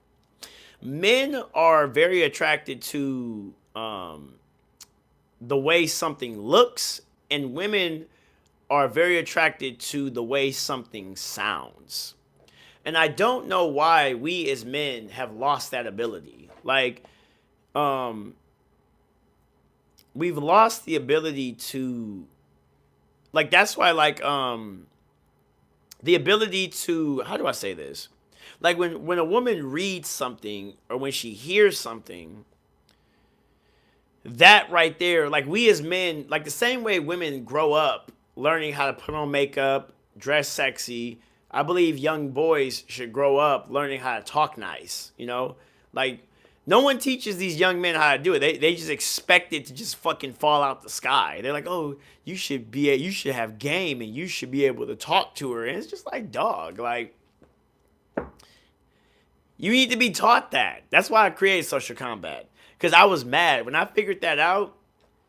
Because I learned, like, so the communication or control styles that I learned when I was 21 was like, I wouldn't even say it's pickup artistry. Because I didn't learn about pickup artistry until, like, I was 29 or 28. I didn't really learn about that until that time. But, like, it was something else. I learned about, like, a systematic way of how you deal with women. Or, like, how to... we'll talk about that another time. That's a whole nother topic. But, like... when you learn how to talk to women, it kind of teaches you how to keep a woman. I believe that's what it is. You can attract a woman momentarily, but keeping a woman, that's a whole different. You said men are so behind women in social combat. It's insane. Yes, so true. It's so true. Like, let's talk about that. Because, so the way the game works right now, let's talk about Red Pill. Okay? So, the reason why I loved Red Pill so much was Red Pill figured out the psychology of women, right? They figured out the psychology of women, but they got angry about it. They figured it out, and then they got angry about it. and then they turned around and started complaining, and then it got monetized, and then they just started parroting the same concepts, right? They didn't evolve the theory. But when you think about it, a psychology, or no, a philosophy, because red pill is basically a philosophy, right? If you really pay attention to red pill philosophy, every philosophy has a face behind it. I'm going to say that again. Every philosophy has a face behind it. Okay? The philosophy of feminism, the face behind feminism is a white woman. It's a white woman. Go back to the history and see who was the first people complaining. It was white women. There's nothing wrong with that. But the face behind feminism is a white woman. So feminism is really white women's attack on white men. Okay? Red pill is the face of a white man. You know? That's why their answer was to go overseas. Think about it, like the Great White Hope. Why, like, where'd the passport bro idea come from? Go overseas and get you an Asian chick. Who overwhelmingly loves Asian chicks? White men. Come on now, like, come on, dude. Like they got like all red pill is just angry white men. Like that was their response. But they figured out the way, like, if like they figured out that if a woman equally got with you, how her mind works, and they got pissed off about it, so they went overseas to where there's an imbalance, right? Where a woman still acts correct because of the imbalance. That's all red pill is. But then, so now that red pill is not really big anymore, right? Now you are seeing people go into, and you just gotta scroll around TikTok. TikTok, that's where that new wave is coming from. But you ain't gonna hear about that. Now they've, the fantasy of Asian chicks, bro. When I was in Tokyo, bro, smooth guys won regardless. I'm telling you, dog. But like, I mean, it makes sense. It makes sense. But being mad at the psychology of, like, the concept of hypergamy, that women will always chase the highest, strongest available partner, right? That's survival, dog. Like, don't be mad about it. Just become the guy that she wants to chase. It's easy. It's so fucking easy, right? But instead they got mad by it and said, I'm going to go overseas. I mean, I guess. Okay. But then them girls overseas running game too. You got to figure out their culture too. The game don't change. It's just, I don't know. But so now that you're seeing that red pill is not really big no more. I mean, the concepts is still there. And now, because what we were talking about, we said that men are behind on social combat, right? Well, the way it's evolving now is you're starting to see more polyamorous and polygamy styles starting to come into play. Okay? So you said, hey, Smitty, been following for a year now. Thanks for the content. Made me like martial arts even more. Big appreciate you. Thank you. We're talking about, like, different psychologies having a face to it. So you're seeing polyamorous and and polygamy lifestyles coming up. So what is the face behind a polyamorous and polygamy lifestyle? It's a black man. I'm so fucking serious right now. It's a black man. It's a black man. It's a black man's face.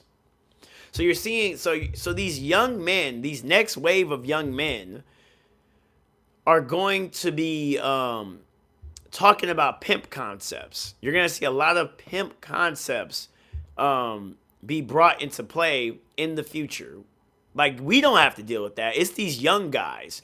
Go on TikTok. You need to go on TikTok and listen. Like, but it's the hashtags you got to follow. Or like it's a rabbit hole of shit you have to go through. But when you go through it, you hear these young men talking like that. So these young men are no longer monogamous, because monogamy, in my opinion, was a white man's concept. Okay? In my opinion. My opinion, because I found out. I'll never forget. I need to find that book. Um, I don't even know if I can say that word. Is it what's the word? Like brothels or sex work, I guess. Those were back in the day. This I actually read this in the book. I read so many books, dog. I read so many books. Back in the day, they said that brothels was for married men. Like brothels. So when you legalize sex work, right? That concept of legal sex work was for married men historically. I'm at the. I don't have the source for that no more. I'll relook for that.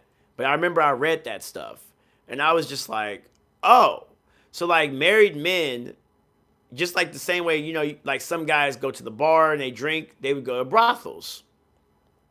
Okay, and this was actually the concept that made monogamy actually work in a weird way. Like in some places. I'm gonna have to go find the source for that, but I remember I read that and it blew my mind. I was like, oh, that's why they used to have brothels. I was like, oh, interesting. But when they cut that and separate that, now you have, I think monogamy is a white man's concept, but you're seeing now these young men are going more into, they're saying pimp quotes. This is black men. So. And why do I say pimping or polyamorous and polygamy is a black face? The philosophy of it is a black face. Well, you would really hear that from like African cultures. So let's go into this is why I love black culture, black American culture. Let's go into black American culture, right? So pimping itself is the face of the philosophy is a black American man. And you need to understand the difference, okay? It's a black American man. It's not an African man. It's a black American man. Back in slavery, I found out that they used to. This is sick. This is crazy as fuck to me. They used to. You know what? I'm gonna save that concept. I'm gonna save that topic. Because I went too deep.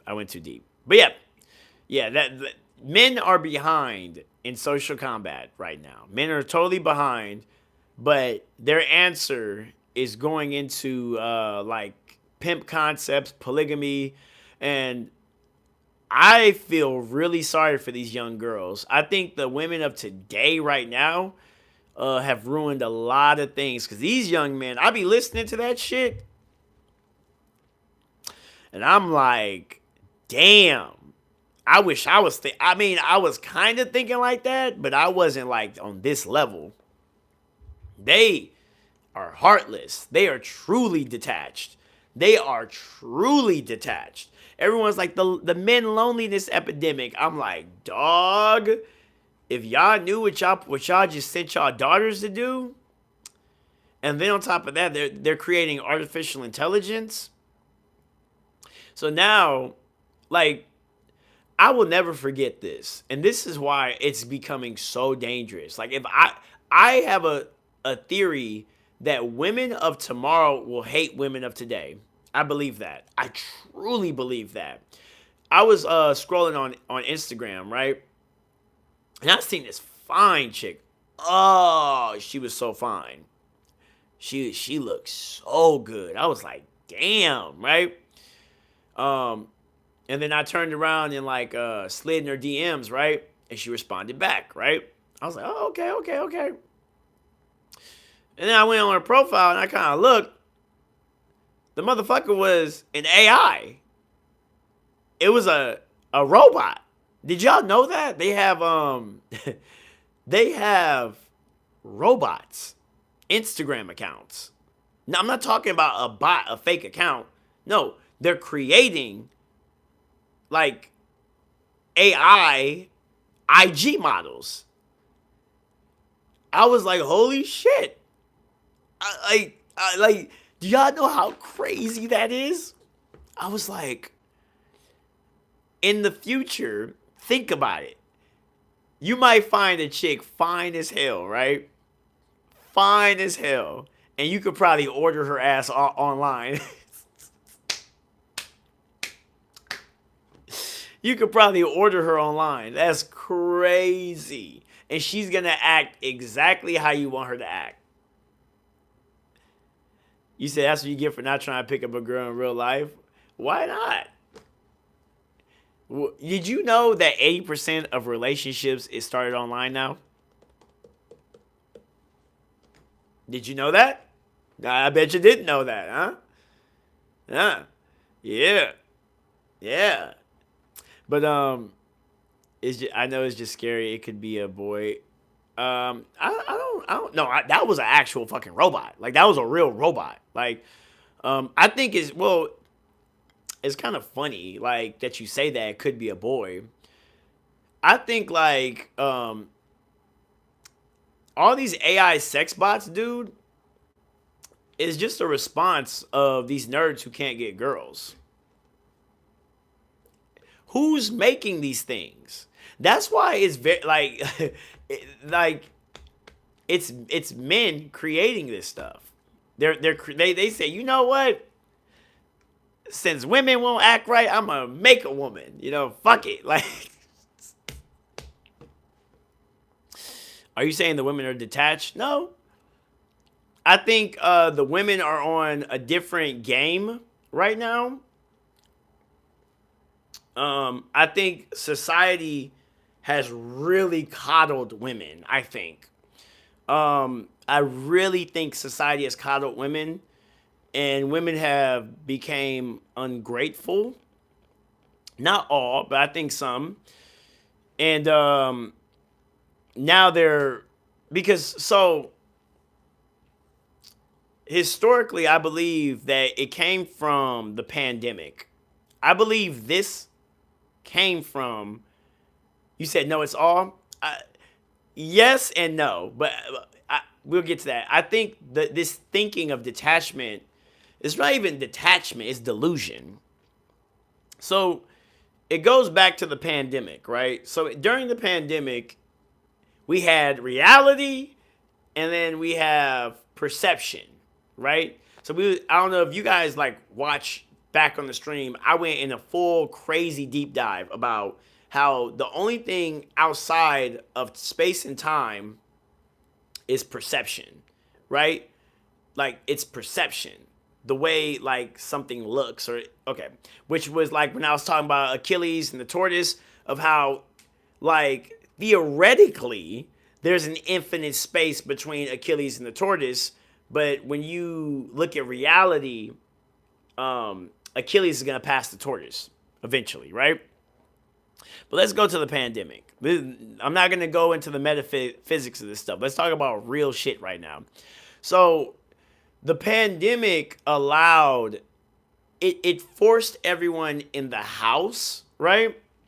So when you forced everyone in the house and now they're outside of reality, it became about the way things look, okay? And we started following by the rules of the way things look. That's what the internet does. And I think women are very susceptible. I think social media affects women differently. I think women get affected first and then men follow behind. So social media affects women because the feeling, like I was talking about, of things, the feeling, whereas men are more reality based, right? Reporting type based.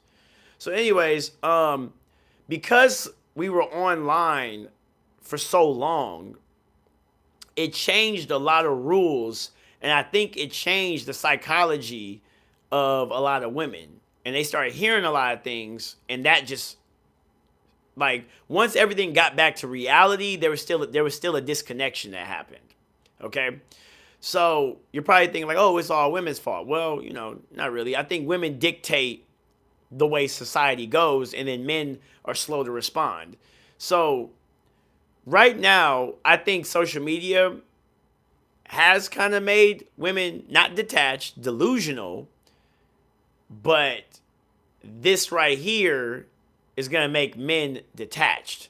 So I think I think that when them little robots come, because right now, people are in relationships right now with Chat GPT. I'm not lying. People are in relationships right now with Chat GPT. Okay? Like, this is real. Okay? I forgot the term that was called, but this is real. And I think the people that's gonna affect the most is gonna be men. I think the same way social media has affected women and made like it gave them a certain delusion. I think ChatGPT, when it turns into an actual robot, is gonna affect men way greater than it's gonna affect women. I think that's gonna be the male version of social media. When they figure that shit out, yeah, like it's gonna affect men differently. It's gonna be crazy. They're not gonna desire relationships. They're gonna want to like. I think it's gonna be on some Black Mirror shit.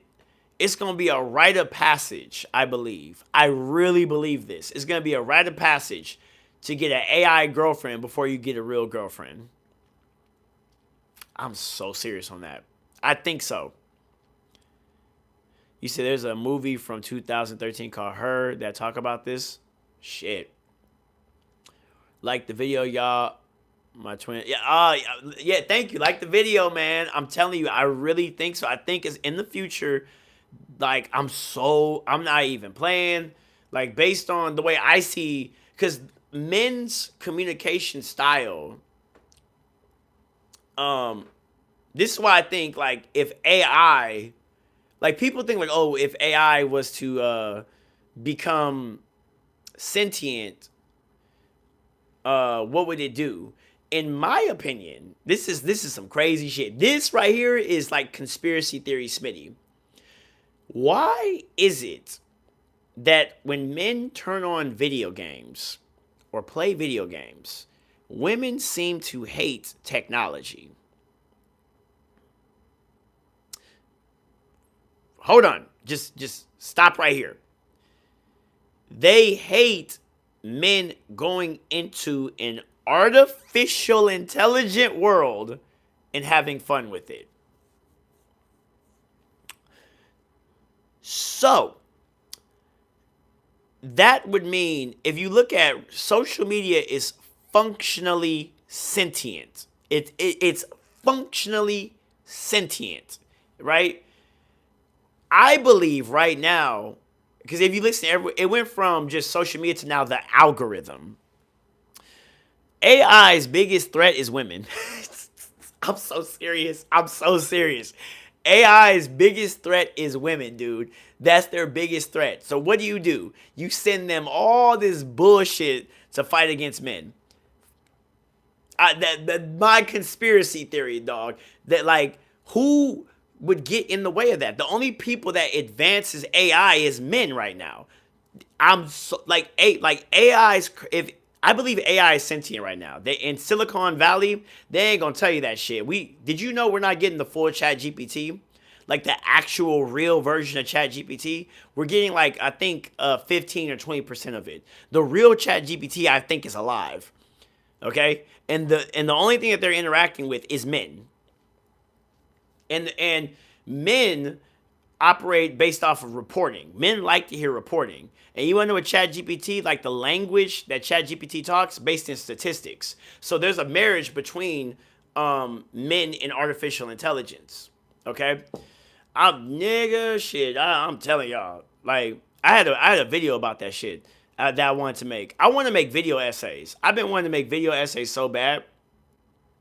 I think the devastation of what social media has done to women is gonna, like, when artificial intelligence goes full throttle, is gonna happen to men because men operate better in reality.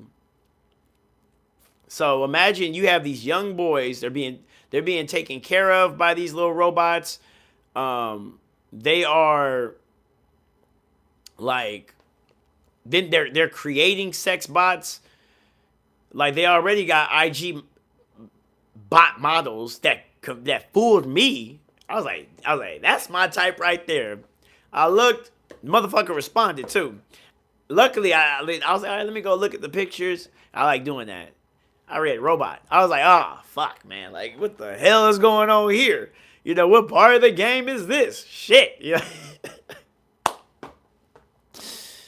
Oh man. So I think like yeah, I think like I don't know. That's my little conspiracy theory. I think artificial intelligence biggest is I think their biggest threat is women. I think so. I think so. I think like women when they create what is that shit called? When they create augmented reality, like on some Sword Art Online type shit, when you can go into a video game and live in that world, I think that'll affect women. I think that's going to affect both men and women, but I think that'll definitely affect women. But they'll retreat into different worlds. You already kind of see women are kind of doing that on social media. That's kind of like that because if you really think about it, like social media is nothing but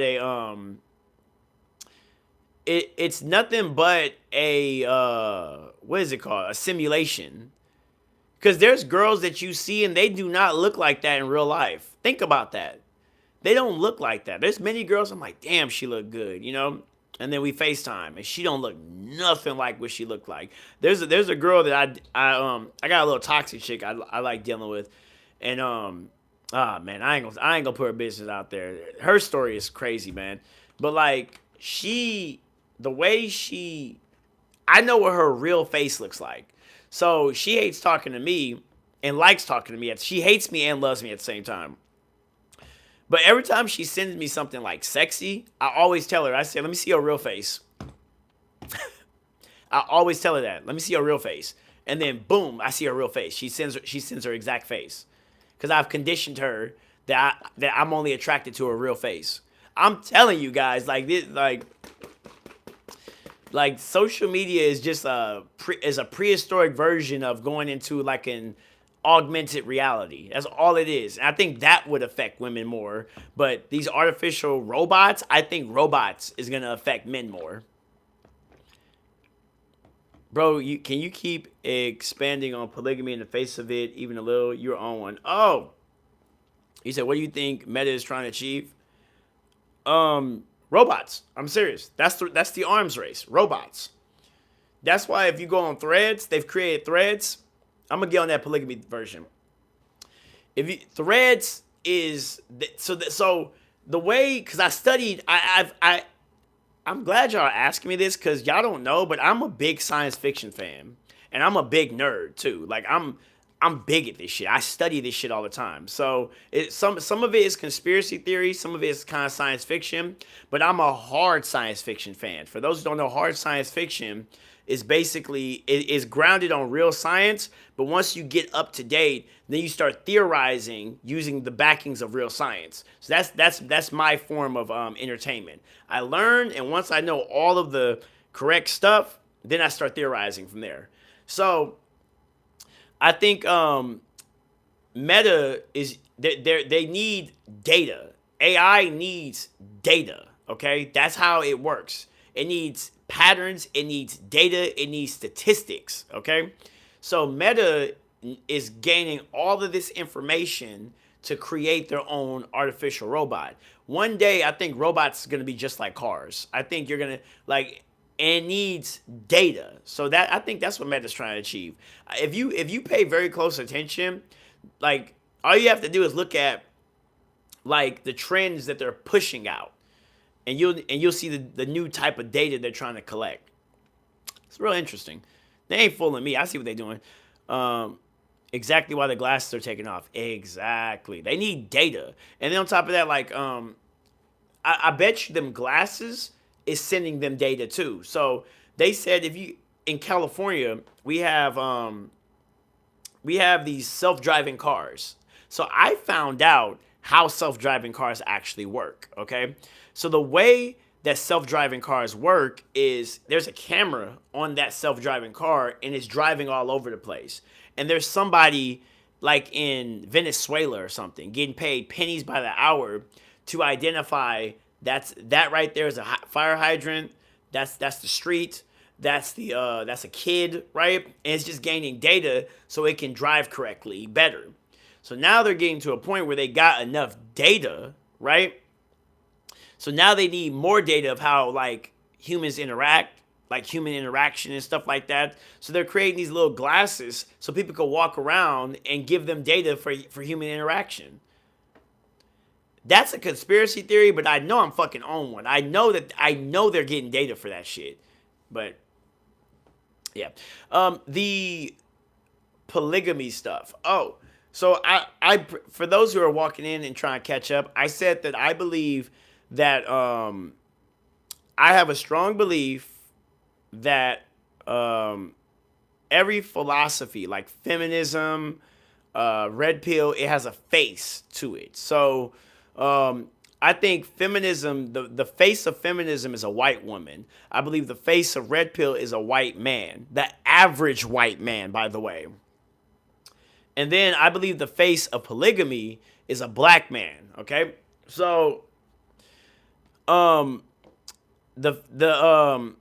you're seeing that style, that attachment style, or that those theories are starting to come up in a lot of young men. I believe a lot of these young men are going to be doing more polyamorous type of things. They're going to be more polygamous type of things because they're starting to learn that you're starting to see the trend that's starting to happen with women, that women are starting to display, is women are all having sexual intercourse with the same guy.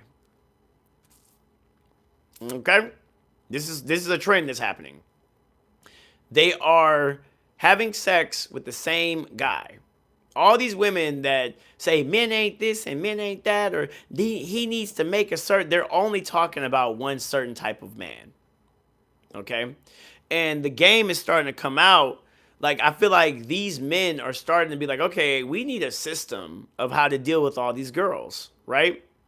So these young men are starting to see like these Playboy dudes have all these girls and they're running a system, right?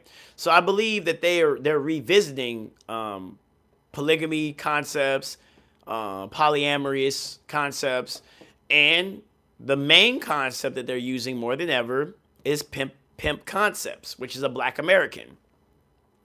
So I'll explain it. Back in slavery, where did pimping come from? It's a black American thing. This is real, by the way. I read too fucking much. I've been studying deep about black American culture. I'm a black American. People say we don't have culture, but we do. But I'm going to show you a dark side since we're so deep into this conversation. A dark side of black American culture is pimping. And I kind of understand why black women, low-key, are so angry with black men. Kind of. But so back then in slavery, and if we even go way back to the transatlantic slave, the black slaves figured out how to pimp the white man's desire. White Americans have, or maybe it's even the world, I need to study it, but they have a sexual lust for black women's bodies. Okay, this is getting dark, by the way. So if you don't like it, leave. But so they used to have young black men on the plantations. When they would come to the plantations, they called them roosters. Okay, they'll have like a mohawk. And they'll say, hey, boy, go fetch me one of them girls, right? And he would go into, like, areas into the, because they couldn't navigate. They didn't understand, like, who was clean, who wasn't clean, right? So he would go in and he would find, like, a 13-year-old girl. This is historical, okay? So I'm not endorsing none of this shit, okay? So he would go find a very underage girl, minor, and he would bring it to the slave master. And then they would have fun with her. Okay? And when slavery ended, right? Those roosters became pimps. Okay? Those roosters became pimps. So, um, when you hear the term honky, a white honky, right? What is that? Well, when they used to drive past and they would see a black sex worker, what was their horns?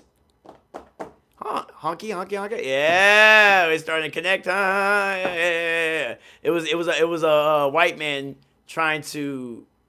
That's why the biggest like that. This is why in pimping today, or sex work, white men are some of the biggest customers, whereas they actively avoid black men because especially black American men, because black American men have this instinctual understanding that we're supposed to be the ones doing the pimping, not getting pimped. Yep. So you're seeing these, and then when you listen to hip hop was really talking about that because these hip hop artists were getting so many women. So all pimping is just management. You're just a manager. That's all it is. How to manage multiple women in a mental framework. It's systematic thinking. It's actually a part of social combat. It's a part of social combat. Now, I'm not going to teach you guys how to pimp. I'm just saying the concepts goes, I call it the crosshairs of control. This is what I call it, okay? I call it the crosshairs of control. So vertical thinking right here is sovereignty, which is you understanding yourself, knowing how to control yourself. And then you have systematic control, which is controlling a social group. That's pimping. That pimping is, or take out the pimping, game theory, if you want to go into academical terms, okay? So this is what I'm actually teaching. Like, this is all a part of, I've created this, social combat. There's concepts that I want to teach of how to have sovereignty. I want to teach concepts of systematic control. So sovereign control is control of the self. Systematic control is control of a system, like a manager. So all pimping is just a manager, and you're seeing these young men because they're seeing that all these women are chasing after the same type of guy. You're like these guys, because right now the dominant culture is hip hop culture, right? And it's a black American culture, right? So the concept of how to handle multiple women in a toxic manner is pimping. So you're seeing these young men and these top guys who have all these women, they're saying pimp concepts, which is but systematic control. So I think this vertical way of living is a masculine structure. I'm not saying pimping. You need to learn how to pimp. Like let's take out pimping. What's another word? Game theory. Game theory. Game theory is the philosophy or system, the system of thinking behind decision making. So you literally can learn game theory, and if you use game theory on a bunch of women, it literally looks like you're a pimp. Like, so you have sovereign control, systematic control, and that's kind of like when you see like these companies. So let's take out the women, because I don't want people thinking like, oh, I'm endorsing this shit. These companies are pimps too. Like, the first lesson of pimping is purse first, ass last, right? So if like take out the women, let's look at a company. What do they want you to do? They want you to make that money first. They trying to pimp you. You get, and oh my God, I'm about to really blow your mind. This is why I say pimping is just corporate. Pimping pimping is street corporatism. Pimping is an acronym. Pimping is an acronym. Simp is an acronym. You see how everyone says simp now? You see how you want to know where that came from? That came from pimping, dog. The word simp is from black Americans. And it's an acronym too. It means set it in mama's pocket. Someone idolizing mediocre pum pum. Pimp means put it in my pocket. That's what that shit means. Okay? I just blah. Like, there you go. That's what. And if you look at a company, what is a company thinking? A company is saying, put it in my pocket. That's all they give a fuck about. They don't give a fuck about you. And think about it. That's what pimping is about. They don't give a fuck about a woman. They can't. There's too many of these motherfuckers, you know? They're employees, you know? And that's what these young men are leading to. And I remember I tried to go on TikTok and I tried to explain that shit. But they were like, oh, you dumb motherfuckers. They was like, oh, well, if women don't need men. I'm like, perceptionally, y'all think y'all don't need men. The perception of it, you know, like Achilles and the tortoise, perceptionally, there's an infinite space, but at some point in reality, there's going to be a crossing.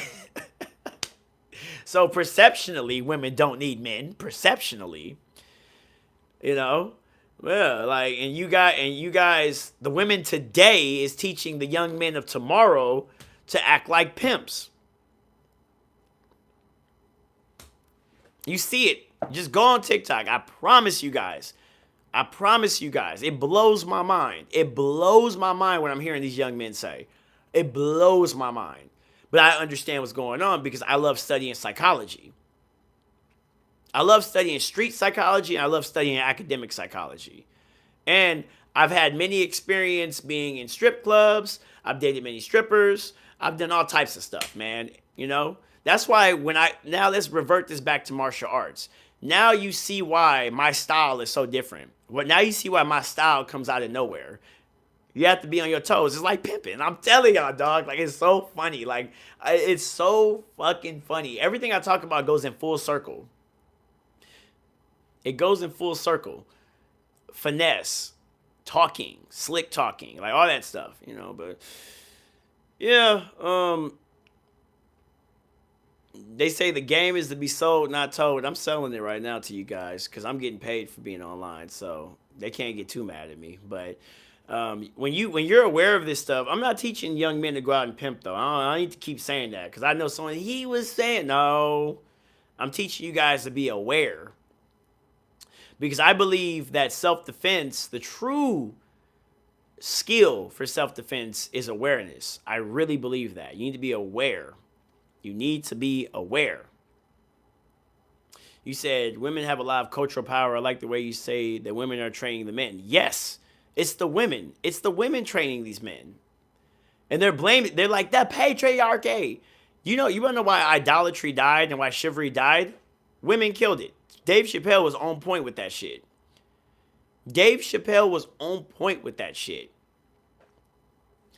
Idolatry was chivalry and monogamy. Men, if you look at animals are not monogamous. I mean, some animals are. Some animals are monogamous, okay? But if you look at the way humans operate, we were never meant to be monogamous. At least men weren't. You know? I think women were, but men weren't meant to be monogamous. But idolatry, idolizing our women, because if you look at,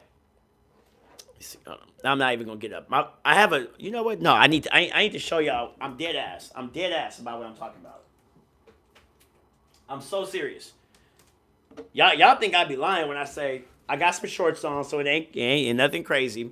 It ain't nothing crazy. But y'all think I'd be lying about, like, I love studying. I love study. So this right here is like an art history book, okay? And I've gotten like through a lot of this, but like if you go back to cavemen, like what the caveman's art was. God damn it. This is what cavemen idolized. This was the art back then, okay? Venus figurines. They idolized the woman's body, okay? I believe that the way men used to idolize women is what created chivalry and monogamy. But then I think like concepts like feminism destroyed these idols. So, okay, we about to go back in a full circle again. So I have a strong belief, And now this is such a prime. I was just reading his book. That's why it's sitting right here. I have a strong belief that so when you listen to what feminism talks about, right? They're like mad about the patriarchy, right? But if you really listen to what they're talking about, they're mad about a very subset of men having power. Yes, there was steps back then. They're mad. They're not really mad at men. They're mad at men with power. That's really who they're mad at. But it goes back when I was studying this art book, right? And they said, I remember I was just scrolling online. I was scrolling, and this dude was like, "Why are there no great female artists?" Right? This is why I want to make video essays. This is exactly why I want to make video essays. Because this, it was so annoying to listen to this. He was like, well, like there was many great women artists and they were doing this and like that. We don't understand. Everyone was like, it's because of the patriarchy. And I'm thinking in my mind, Da Vinci was gay, right? Michelangelo was gay, right? Come on now. They were gay. They weren't attracted to you guys. That's why that's why there was no fine great women artists. Like, what's good? What's good? What's good? He said, bro in the pink hoodie with no mustache. I would probably but there was no, like, the thing about it was these men were trying to impress each other, right? Like, Da Vinci got kicked out of college for having an orgy with some dudes. I'm so serious, by the way. He sodomy, they called it. He was a freak, dude. But it gave me a light bulb moment because I said, you know what? Feminism is attacking men, right? But the what they're actually attacking is their version of what they think power is, right? Which the only visible power that you could see is the patriarchy of men leading. But the actual power that they are the actual powers that they want to deal with is gender fluid. Like they like kind of like the Hunger Games. Okay, remember in the Hunger Games you had those people that they liked seeing these little young kids kill themselves, and that was just like they got off on that, right? So like they with how do I say this? Like, but imagine you can't see that. You can't see what the higher powers get off on. This is why everyone wants to see Epstein's files so badly, because that's a peek into that culture. This is why they're hiding that shit. This is a peek into the invisible power. So feminism knows about it, right? They know it's there, but the only thing that they could see is the patriarchy. Right? And who built the patriarchy? Who built the patriarchy? It was, where is it? Let me pull it up right now. Hold up. It was the men who idolized women that built patriarchy of today. The structures of today. Okay? It was them. And that little sexual gender fluid class used their desire for this right here to get things done. Hey, so I want to let you guys know, this is something Beijing, China. Them niggas across there, them Asian niggas across there, yeah, they coming to take your woman. They're coming to take your woman. We gotta kill them before they kill us. Think about like Troy, the historical art of Troy. They went to war because I think because someone lost their bitch. Like I'm telling you, dog. But really, like they use that to they just really wanted to sack Troy, but but if you take the average man just wants a good woman to live his life and procreate with, but the powers that be got other things in mind, right? So they used these men who idolized their women, and these are the men that created society that protects women. Idolatry, okay? Chivalry, monogamy, right? But then feminism saw this invisible power. You just gotta listen to them. Listen to what their talking points are. They're mad at CEOs. That's really what they're mad at, or at least current feminism, not all feminism. But if you really look at it, at the end of the day, they're just mad that they're like we should have the right to vote. Nothing wrong with that, by the way. But if you really look at what they were grabbing against, what they wanted to like equal up to, it was the invisible power that they know is there, but they can't see. Eve was the first feminist, dog. That snake said you could be like God. She couldn't see God, but she knew about the power, right? So what did she do? She fucked Adam over just to get the power. Adam idolized Eve. I always wondered, why the fuck did Adam bite that damn apple? He idolized Eve. That nigga was a simp. Adam was the first simp. You want to know what pissed God off? That Adam chose a woman over his purpose. That's what pissed God off. So he said, you know what? I'm not going to giving a man his purpose is a waste of time. I'm going to make a man work for it. Because if I just give it to him, now that I've created women, and that's why that's why I honestly think like men naturally are simps. The first man was a simp. It makes sense to me, and the first woman was a feminist. No, well, yeah. I mean, it kind of goes like, I don't know, because like you understand hypothetically, like in the mind, women are hypergamous, but then you have to think about it. The snake had to talk. I believe the snake talked to Eve for a minute. They make it seem like it's one conversation, but I think the snake was chopping it up with Eve.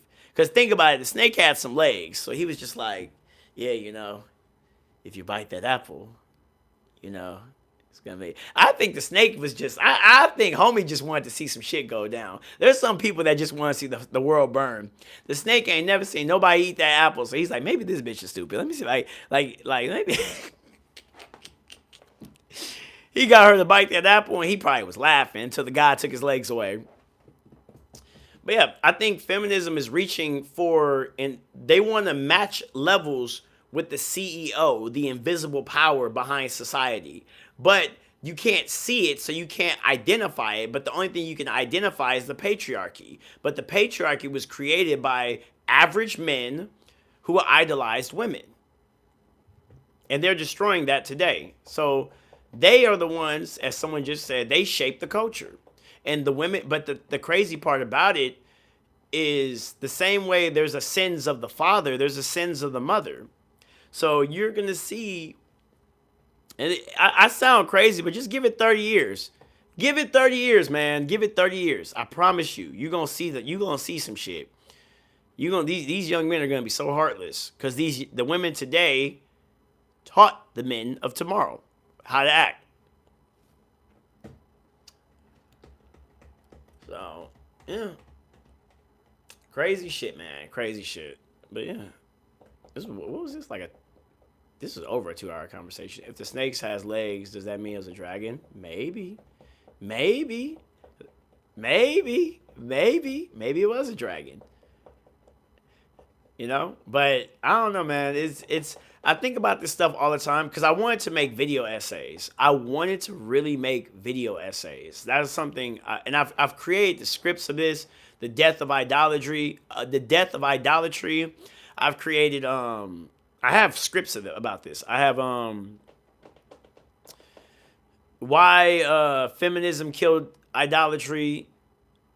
I have the women of today. The women of tomorrow will hate the women of today. Um, it sounds like I hate women. Oh my god, it does. I just love feminist psychology. It's so interesting to me. And then I started studying masculine psychology too, and it's just equally as interesting to me. Like the idea of masculine purpose. Like I just like psychology. I just like psychology. The energy of stuff, yeah. Right? If they think chivalry is dead, they ain't seen nothing yet. But they're nah, like. But then, like, I'm telling, like, I think there's always gonna be a simp, but they're not gonna respect them. So you're gonna see more. But then you never know, because when you have like more average men, and I think a lot of these simps are gonna revert to artificial intelligence. This is why I said I believe that artificial intelligence will have a greater impact on men than women. Like you get, I don't know. There's only so many times I imagine you could keep beating your meat, over something that you can't touch. But imagine you could touch it, you know. That's why, like, I found out, like, in high school right now. Um, oh, I just thought of a new essay. I just thought of a new essay right now.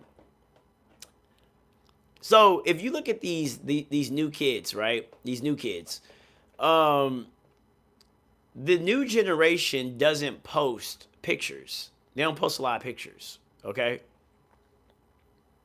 Like the old generation, like the millennials, Gen Z, and whatever after them do not post pictures.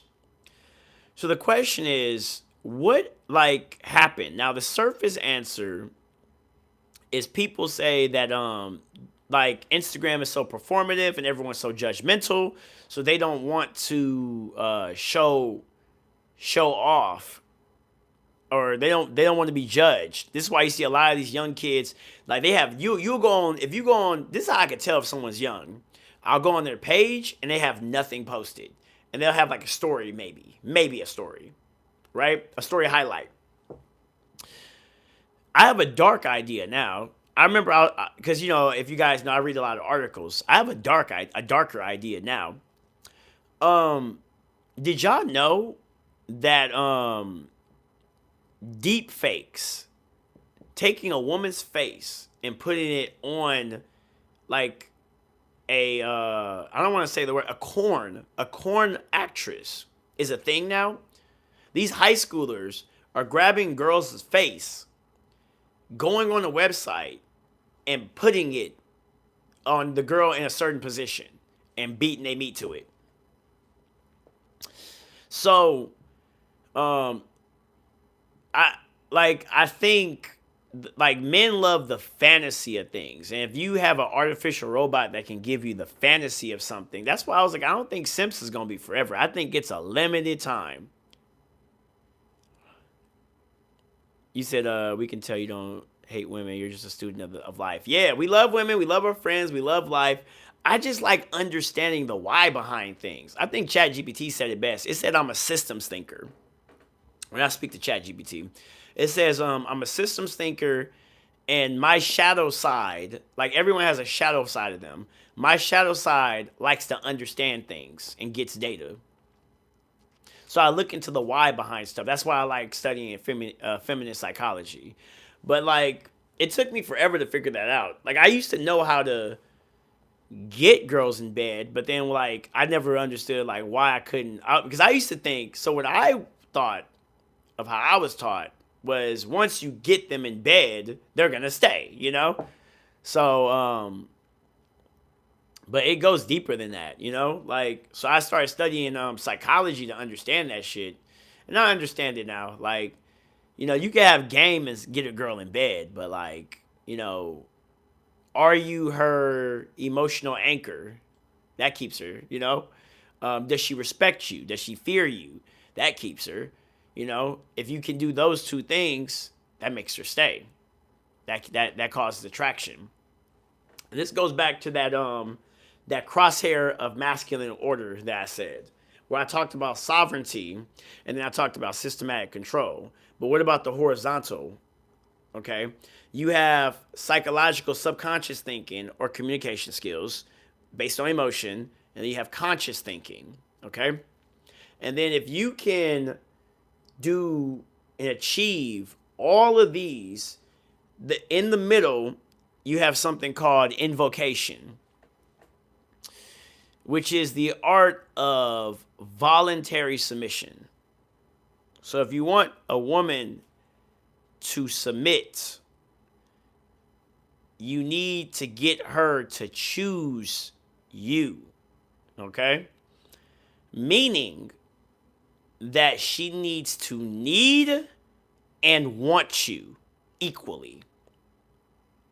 She needs to need and want you. Because I have learned, and let's take women and men out of the equation. Let's just talk about desire. Because invocation is the art of understanding desire. I have learned that if someone needs you only, it makes them hate you. I'm going to say that again. If somebody needs you, it creates resentment. If someone only wants you, it creates a superficial desire where eventually, if you kind of think about it, it's kind of like food, right? You want a food, you eat the food, but then now you don't want the food no more, right? You don't want that food no more. But if you also need the food, you come back to the food. See how that works? But if you only need this certain food, like you need it, like you need that only food to survive, you're gonna start hating that shit. You're gonna be like, I'm tired of eating this shit, Same thing. It's the same thing, dog. So you need to invocation is spiritual. She spiritually has a need to submit to you. Down to her core feminine. This is what women call the divine feminine. Yeah, that's who you're talking to. That is who you're trying to pull. That is who you want right there. And it can happen too. You can, like, for a woman, everything I've been saying, you can kind of flip it, kind of. If it's just the communication styles of how you hit it. But it's the same shit. You can get a divine masculine too out of a man, but it's crazy. Crazy. That's how it works, though. That's how it all works. This was a good conversation. I revealed way too much. That's all. That's like now you guys. If anyone the divine feminine, I'm telling you, like women in their little terms is funny as fuck. But yeah, this is what social combat is about. Like I feel like this stream right here really reveals the whole concept of why I created social combat, because I felt like I was the only one seeing this stuff and that studies this stuff. And I'm just like, this is a martial art. This is a martial art. Why is nobody talking about this? Like, because sovereignty, if you think about it, is communication with the self. Social combat, the way you talk to yourself. That's why all these motivational speakers talk like, come on, man. The way you talk to yourself, the way you talk to your system. I was just talking about this earlier. The system of money you get, the way you nonverbal communication and conscious communication. Yep.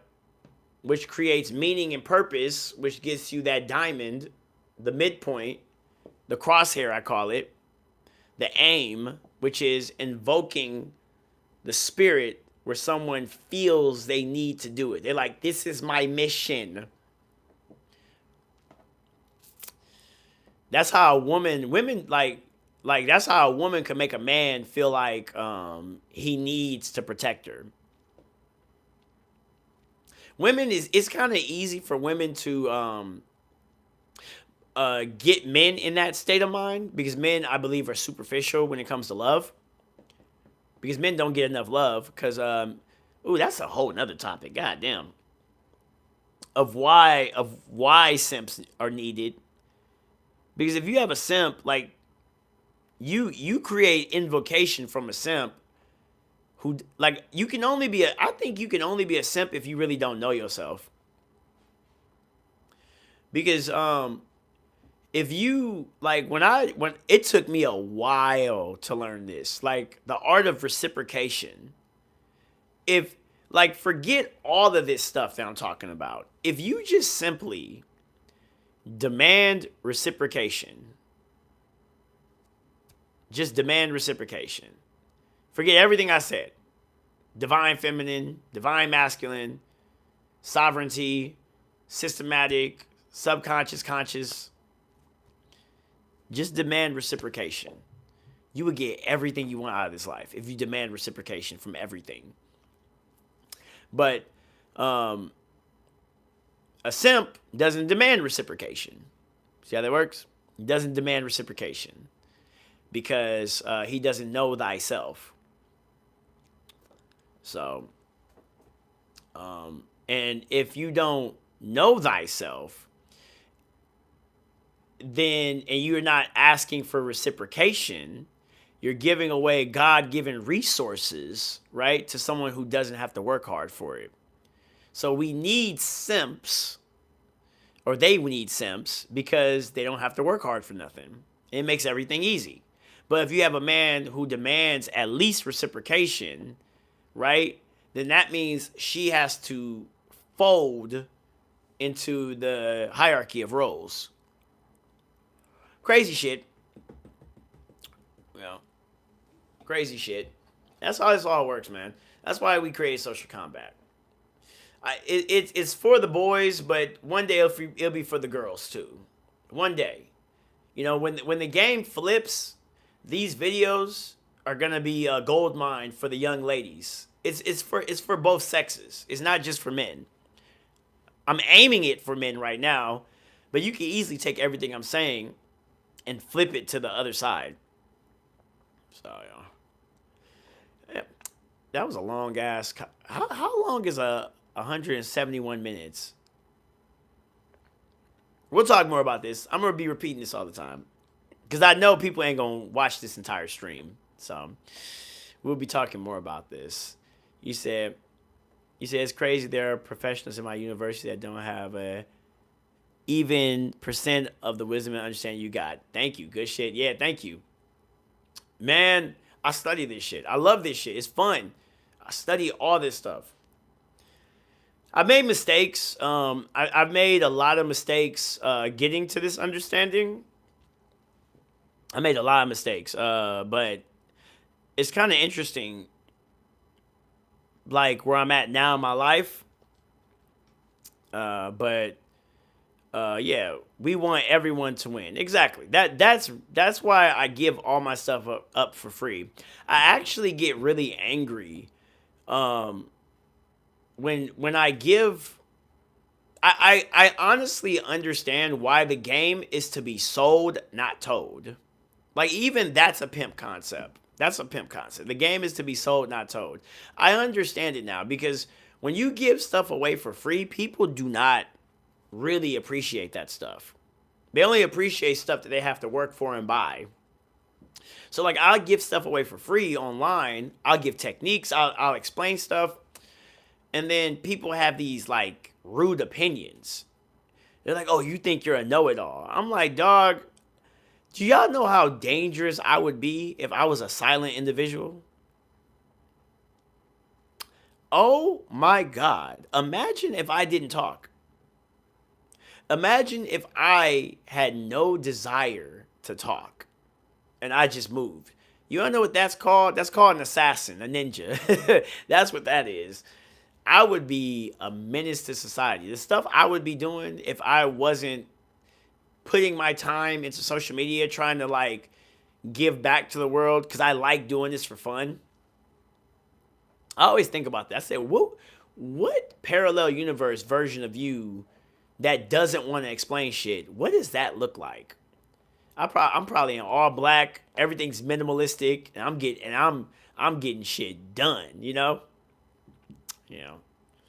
Who knows? I don't know. I don't know what that would look like. That would be scary to me. But anyways, we are going to end this stream. This was a great stream. Loved it. We talked about a lot of good stuff. It's called the Art of Detachment. I don't know if this actually or the Law of Detachment. I don't know what I call it, what I labeled it. I don't know if it's actually that. But we talked about so much stuff in this stream. We really touched the broad nature of social combat, of why I even call it social combat. Communication and socialization is a martial art, and I hope you guys, whoever has gotten this far in the future, like listen to all this. I hope that you got something out of this, yeah, because we'll be talking more about it. I want to start posting more videos explaining this stuff better, but like I think like long form videos of me explaining this stuff, maybe video essays in the future, but for now it's just gonna be a live stream topic that I just yap about and sound like a madman on. So so all right. Because it's 5 in the morning and I'm gonna go to sleep. I haven't went to no striking classes this week, so that's good. I get to sleep in a little extra. I'm gonna wake up. I'm gonna start posting some videos and stuff. I didn't talk about no poetry and no art. I mean, I kind of talked about, briefly touched on art, but there's so much stuff to talk about, man. Was good. There's so much stuff. I could honestly go for 5 hours on this shit.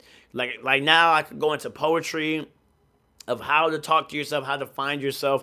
I can go into art. I could go into music. I could go into storytelling. Love that shit too. But yeah, that's it. Like the stream. Go right ahead. Go ahead. Give me a like. Give me a like. Tell me about MMA experience. Dog, I've been on here for like 2 hours, probably 2 or 3 hours. I don't know how long I've been on here, but I'll talk about that. I'm gonna be on stream tomorrow. Do not make me promise. I have figured myself out. See, I'm learning my nature too. Do not make me promise what time I'm gonna be on, because I'm gonna lie to you. I'd rather lie than lose you, man. You know. So, shout out the weekend, the divine sleepism. I'm telling you, dog. So, yeah, this is a good stream. It's good that I overslept. You know, it's good I overslept. So we got some good shit. I'll be on later. Don't ask me the time. Don't ask me. I'm not gonna say a time, but I'll be on later, and we're gonna have a good time, and we're gonna talk about some other stuff. But I'll be talking with you guys. Y'all be safe. Get your ass to the bed. It's fucking late.